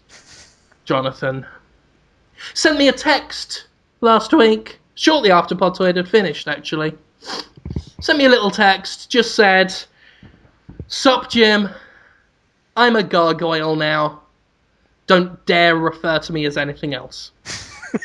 Sup, Jim? Sup, Jim, I'm a gargoyle now.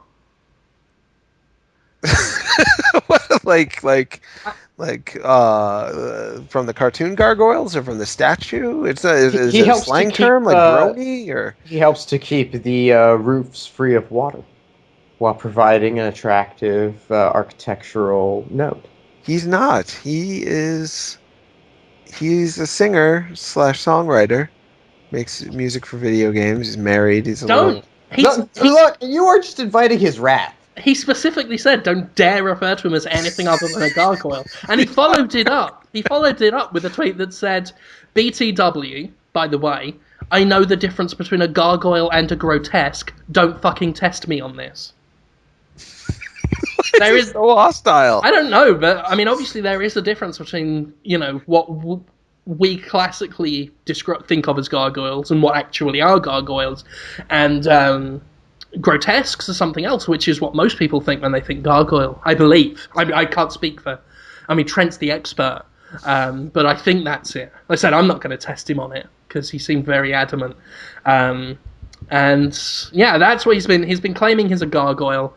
And according to a fucking email I got from him, all it said was Mr. Gargoyle Gargoylus, which I'm guessing is his name now. That's all the email said. Yeah. And you saw the email address was from. It was. Oh yeah, it was his. Yeah. He's got a few ones. This one was Trent at barbecuepalace.com.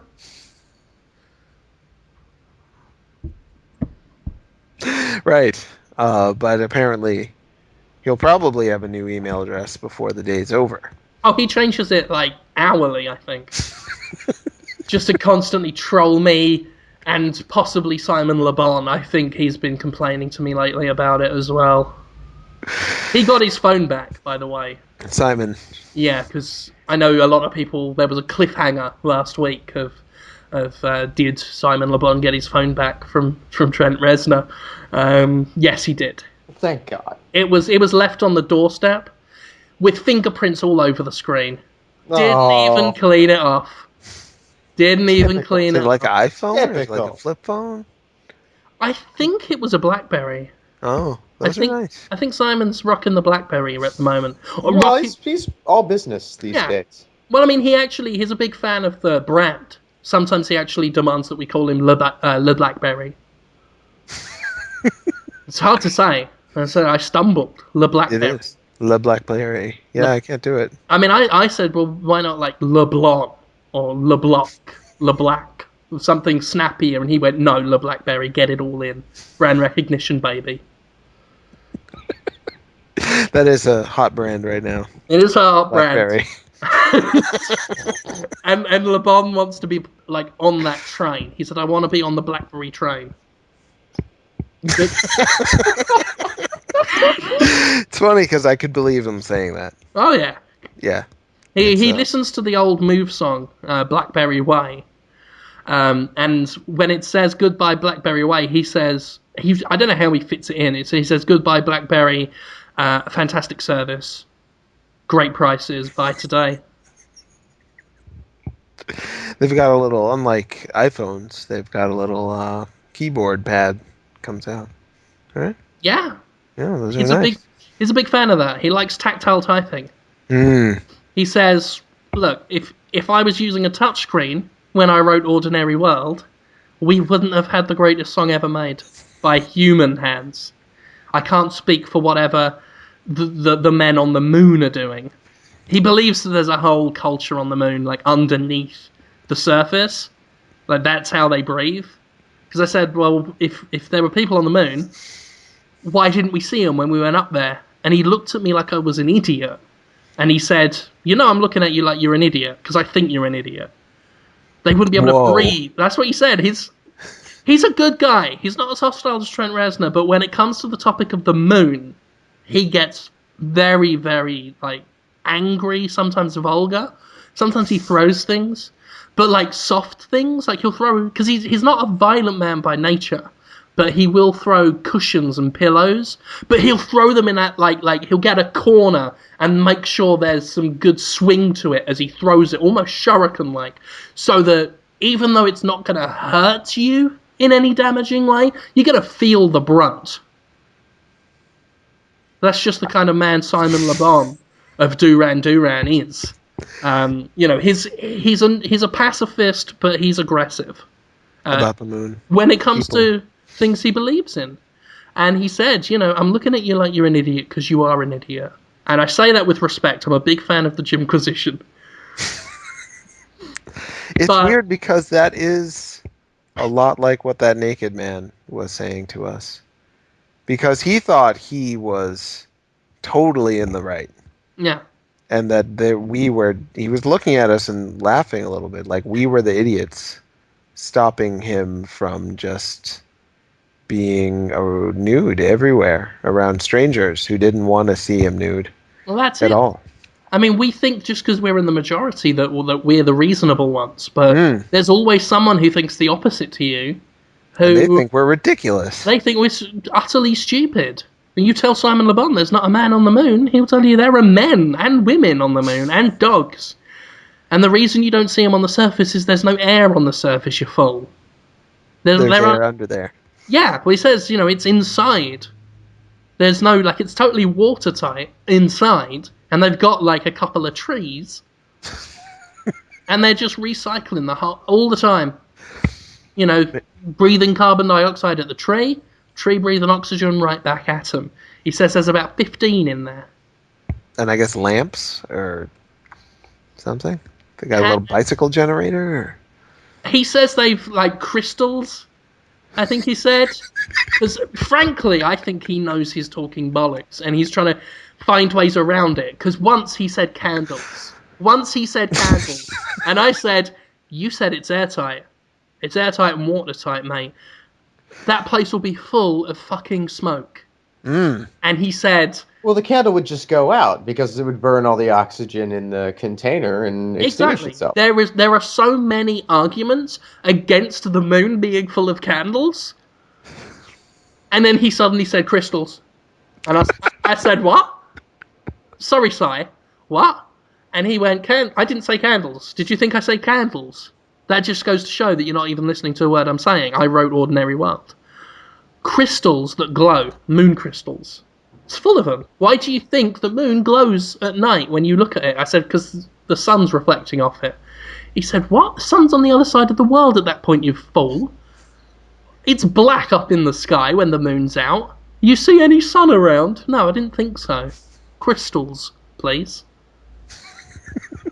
We should do these questions, though I'm sad about that, because that was believable. I believed all of that, and I want to know more. But we'll do the questions. I didn't mean to go on about... I enjoyed every second of it. Yeah. It made the episode right. He and I talk a lot, and he's got some crazy ideas. I'll tell you what he thinks about the sea sometime, but he thinks you can drink it.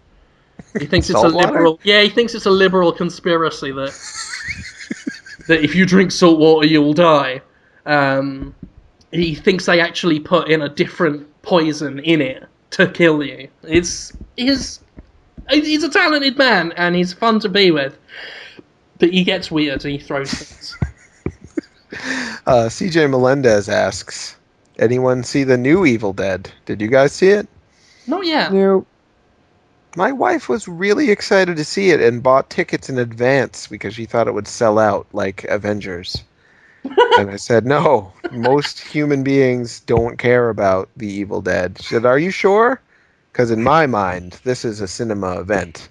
And she did the same thing with Freddy vs. Jason. She bought tickets in advance. So we saw it opening night.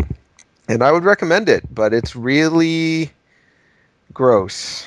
It'll make you feel yucky. But the cinematography is beautiful. And there is still tree love, right?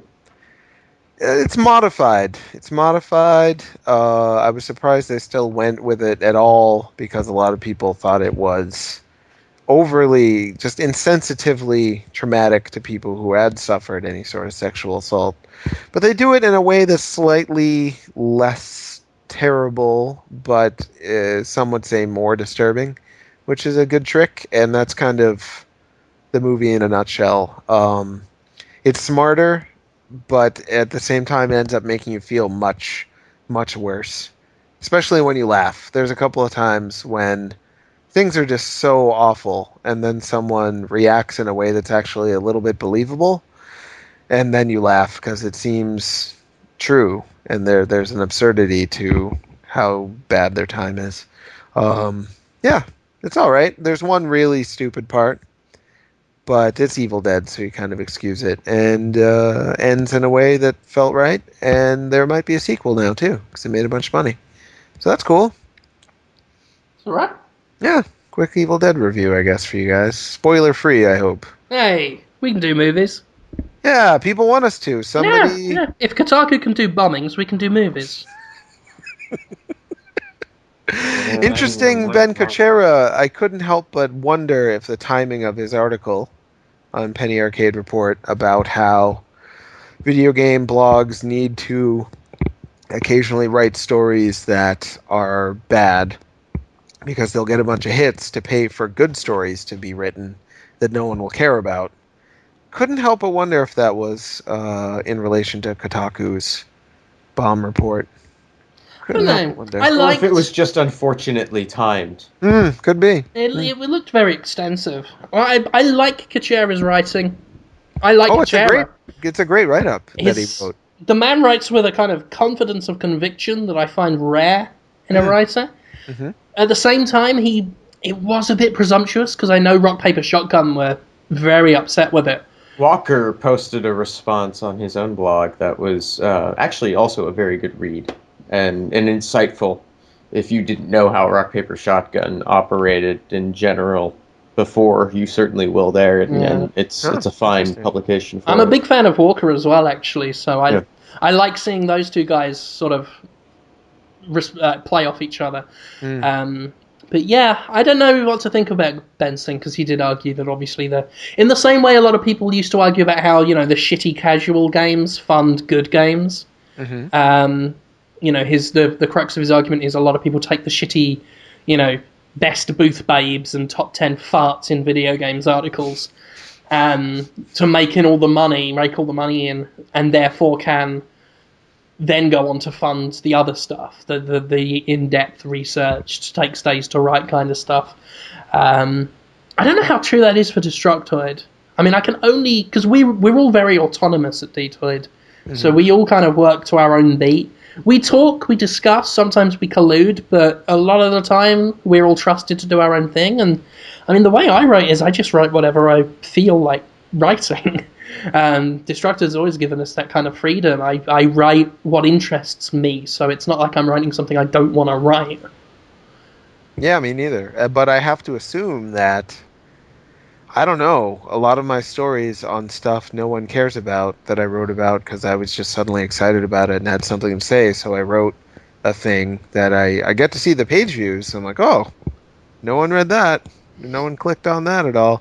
I just have to wonder if that's the kind of thing that brings people to the site just to read on the front page without actually clicking on it, or if the other people's good, interesting stories are supporting my boring crap ones. I don't know. And who knows? Just keep doing it until they fire me, I guess.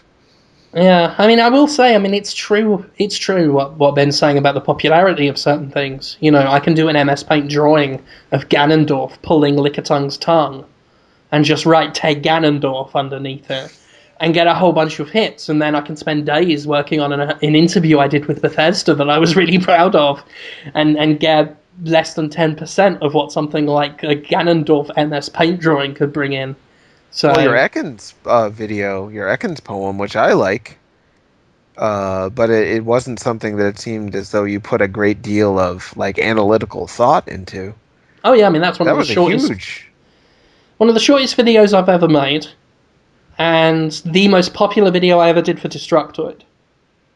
But then the internet seems to do that a lot. It's the simple, not much effort, raw ideas. The things you just do on the spur of the moment.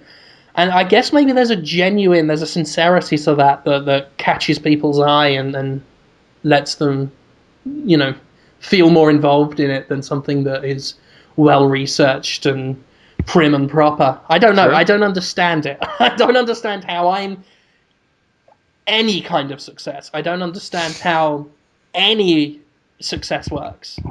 I don't understand how this show gets more than one listener that isn't me. I don't understand how any of it works. Speaking of that, Patty Carr says, just wanted to say congratulations on 100 episodes of New Podtoid. I think I speak for every listener when we say thank you, guys. Just a sincere, nice message about this, I guess, being the 100th episode. That's almost 2 years of it then, I guess. I thought we cleared that a while ago. I don't know. They've been counting. Other people count more than I do.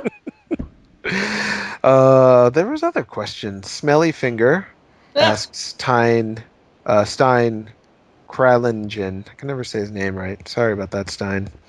I don't know what that means. Smelly Finger? Just wants to know, I guess. Oh, was that the question? Yeah. Mhm. Smelly Finger. Yeah, it smells a little like French fry grease, actually, which is weird. Well, it's very fitting considering the movie pitch. Yeah. I ate French fries today with that woman who was trying to rub my crotch with her foot.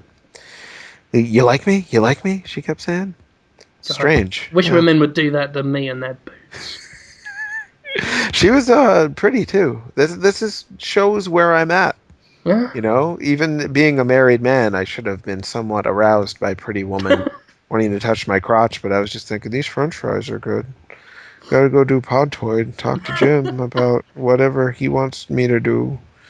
And I'll walk the dog and go to bed.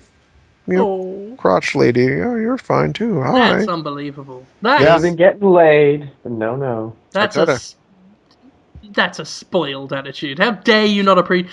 I can't think of more of a dream than to eat French fries and have a pretty woman boot at my crotch.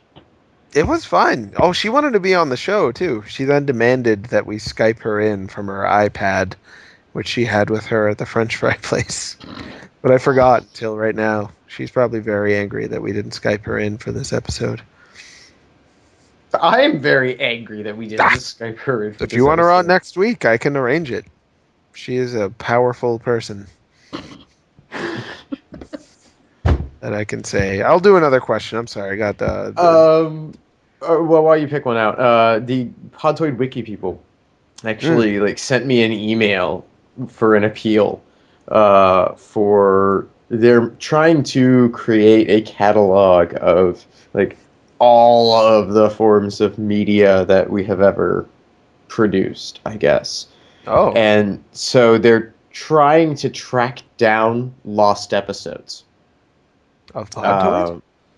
Yes, not just of Podtoid, of the short-lived Chad Conselmo led Best Podcast Ever.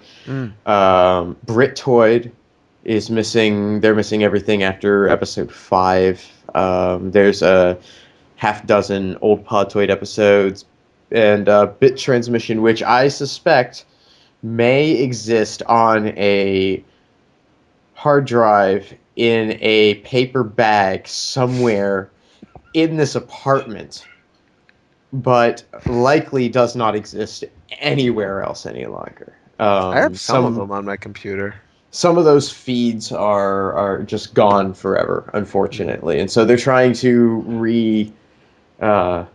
recreate an archive of everything. So if you have some of that stuff, you can go to the Podtoid Wiki and just look up missing episodes and see if they're looking for what you have. And they would somebody out there has that. the Bit Transmission. Somebody listened to those. Some poor bastard. That was a sweet show. It was a cute little fun show. It wasn't as long as this one. Show. Yeah, I had a great time with it. Ryan asks, now that BioShock Infinite has been a success, do you think that developers will be more willing to take risk on taboo subjects? I do. I think that they're going to try to cash in on making a name for their game by not just being the most pretty or the most realistic or the offer the most features. They're going to think, oh, ideas actually sell, and ideas get people talking about your game. Let's shove a bunch of ideas in this game, and it's hopefully going to be good. Talking about games. Mm-hmm. Telltale Games apparently said today at a panel that Destructoid is one of the harshest outlets that can legitimize your game. That's cool. What? That's something I think to be. Steve Allison of Telltale Games, and obviously they like us because we've been nice to them. But I think they've been saying that. We haven't always been nice to them. I think we have on more than one occasion said, "Hey, episodes 2 through maybe 3 or 4 of your 5-part series." I think they're one of those guys that know what we're about. They know we're going to be harsh, but the rewards are there if they do something good and we like it. Because it means something more. Tell everybody on Earth that we can, that if you achieve a success, that's nothing makes us want to yell louder than something that's great. Yeah, and then I'm actually really proud of that because it's something I've been wanting Destructoid to mean ever since I became reviews editor, and I'm so glad that someone said that. That we are harsh, and that means that when we like something, it's legit. Absolutely. Awesome. Thank you, Steve Allison, for saying that. And a man, he doesn't have questions that I can really answer. He's asking me to do things. He's DJ Payne, spelled like Major Payne, which I believe is Payne. Payne. If Jim goes away from the mic, can you give us some more of that real talk in your low voice up close? I don't know what he's talking about. Real talk? But he really wanted me to say something about him because he said, and I'm really excited because I'm Australian and I'm usually working, so I always miss this. Well, DJ Payne, thank you for asking those questions. I can't. Jim's not going to go away, I don't think. The show's almost over, but thank you for asking questions, even though you're in Australia. It makes it harder. Yeah. Nice guy. Any stream... if you could be any cartoon characters, which would they be? Asks Andrew Boyko.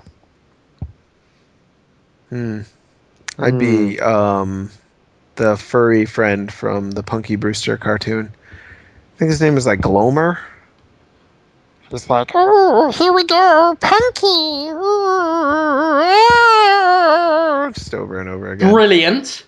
He's great, and he makes rainbows and he's like Mr. Mitzelplick, except crossed with a popple, and he just, oh, Punky, I don't know, Punky, just over and over again for days. She loves it. Do that all the time, forever. For me, it's fun. For others, it is not. But that's why I'm being selfish. Anyone else got one? I don't know why, not everybody would pick Megatron. that question's broken because it's just Megatron, obviously. He is pretty great. Original Megatron. G1 Megatron. Sure. Absolutely. I don't know why, but I would like to be Bullwinkle. Really? I'd like to be Bullwinkle. I didn't expect that at all. Well, because, let's face it, Bullwinkle's kind of a fucking idiot. Right? Yeah, that's his charm. Can we be honest about this? Bullwinkle is... But he's optimistic. He's happy. He expects that everything's always going to work out in the end, and it always does because he's got that fucking rat with him. It's a cool rat. Does all the cleanup or whatever. I mean, even in the face of inept foreign agents, things work out okay for the happy-go-lucky dumbass moose. I'd like to be able to go through life that way. I see. The ignorance. That's a good way to be. Yeah, things fall into place for him. It's true. Well, we're at 2 hours. For the most part, they do fall into place for me. So I guess it's not even that far off from my life. Yeah, but you have to put the effort in. It seems as though you appear to be putting the effort in. Oh, that's comforting at least. It's true. It's appreciated. Thank you for working. Okay, stop it. Now. It's true. What else we got? That's. I think we should stop. We did 2 hours of Podtoid. Sounds good. Yeah, let's do that. Let's end this. It's been a good episode, I think. I'm full of beans after last week's illness. That's right. bit of residual gunkiness, but physically feeling great. Oh, good. I can, I Like can, last episode? I can run 12 inches again. I hope people didn't dislike last episode. Oh no, it was good. Oh, People okay. liked it. I'm good. People liked it. Right. Yeah. I actually, because I know you said that I didn't sound sick, and you were accusing me of faking I it. thought you sounded very nice. But that was literally the last of my energy.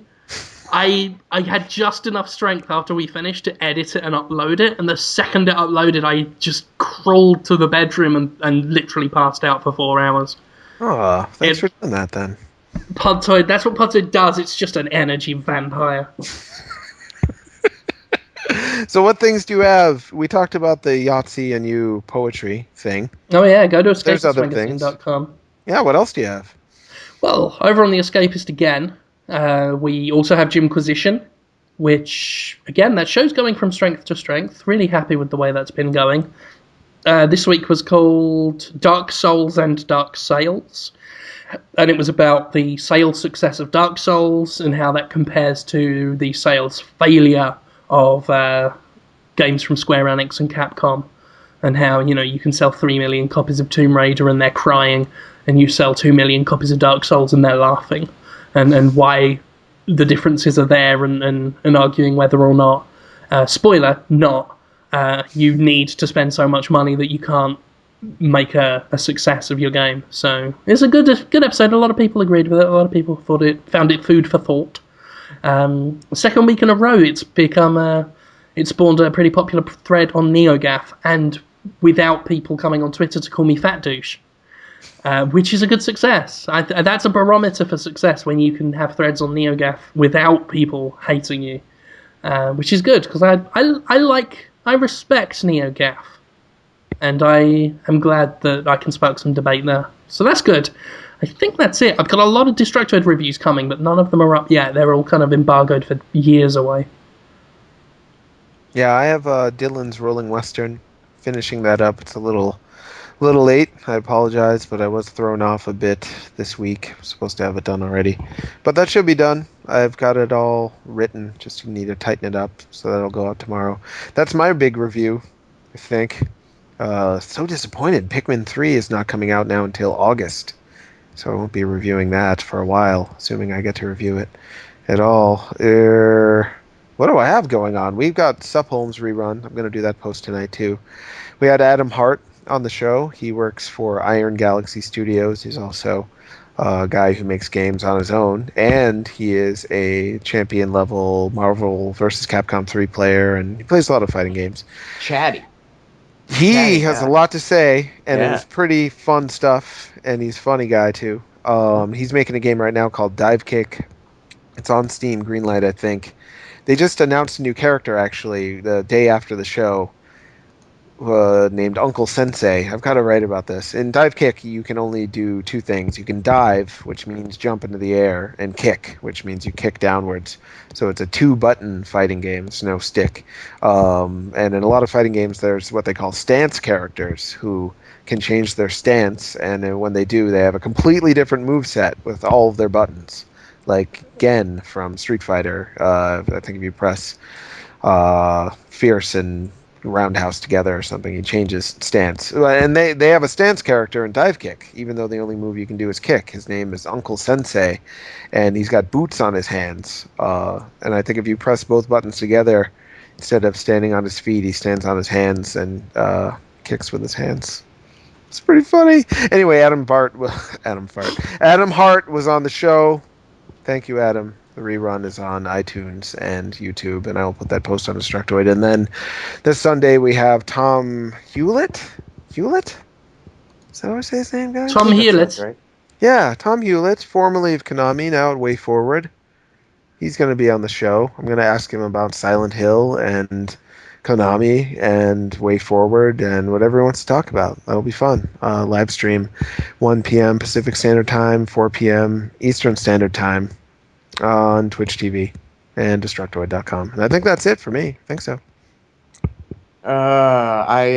We've been putting up our couch campaign videos, which we started last week, and they're getting better. Like they're like it's gonna be one of those things where I'm gonna like burn the playlist 6 months from now. But right now, it's like just coming together, and the progression of totally fucking awful. My God, what have you done, man? To this is sort of borderline watchable has really been impressive.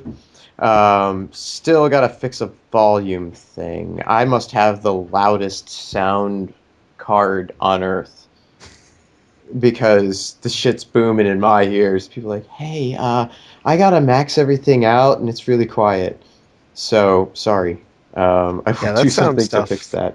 that. It's so hard. It's so hard to know what it's going to be like on everyone's computer ever because Yeah. they're all totally different. I Yeah. Or found the best oftentimes thing to different. do is turn all the volume controls up until it sounds distorted and it's just and then just slowly turn it down until you can make out English words and then it's loud enough. Wow, good to know. That is a pro tip. Wow. So anyway, we're putting out 2 episodes of that now every Monday, Wednesday, and Friday. They're just shorter episodes. Mm. So they're like 20, 30 minutes. So it's a more palatable chunk. And then if you want to watch another one right away because you're a goddamn addict, you fiend, you can do that. Or you can wait and save it for tomorrow. You know, like a little pack rat. It's your They're choice. also all being put into a playlist, and you just watch them all at once when they're all done, which in, I don't know, next week sometime. They're already Couch finished. co-op. Yeah, it's a couch campaign. Couch campaign. I'm sorry. Couch campaign. But that is what we do. And We that's do what you local do. co-op games, and that's it. So we're playing Gears of War right now. We're gonna do Battle Block Theater next. That's gonna be a really fun one. We're gonna play Guacamelee. We're gonna play some weird old crap too, which I can't wait for. So Oh, cool. anyway, Stuff. that's going on right now. The question this week was, what game do you replay? You got a lot of comments, a lot of Zelda love, like you would expect. Super Metroid came up a ton. Mm. Which that's one that when I was thinking about the various games, I don't play Super Metroid yearly or at all, but that's absolutely one of those games that I know people who every year at least once they have to go through it, and some speed run, and so not surprised to see that popular. But that's up there. You can watch the video and see responses from various people, including Holmes. Oh yeah, I'm in there. I Holmes don't was think in. I actually answered the question. You I didn't. forgot. You didn't. No, but it doesn't No. matter. People get enough of me. I'm excited that you That's have not, permitted me. it's not true. I feel as though they have, but People cannot get enough of you, and it's just I'm because so bored of me, there's and so much of you to love. I suck, and I've sucked on this show. I can't believe I called him Adam Fart.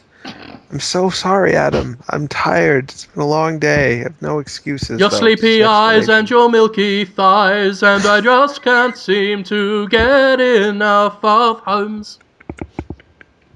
I didn't think that was going to happen. Conrad, Stephen Vey says, it's not a question. He just says, Jonathan Holmes, can you tell Conrad he's my favorite? Question mark. I guess that's a Oh, that's question. very sweet. That's very nice of Stephen. Yeah, That you was. do have your diehard fans, and as you should.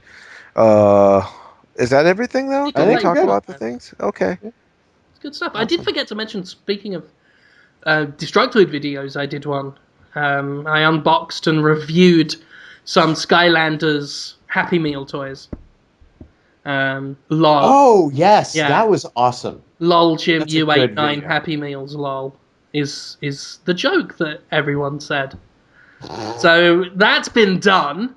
Let's acknowledge it and move on, guys. And I didn't eat the Happy Meals, I ate the toys. They were less plasticky. Oh, See, that's my brilliant joke that makes yes. it look like I'm rolling with the punches and laughing along with the fat jokes like everyone else, as a mask for my seething fury. Correct. Very funny. But yeah, I did that. That's on Destructoid, reviewing Skylanders Happy Meal toys. It's quite did something with some things. You talked, and it's good. If that's everything, I think we're done. I think we're done. Well, fuck off, listeners. Stick a pinky in it. We're finished. Yeah.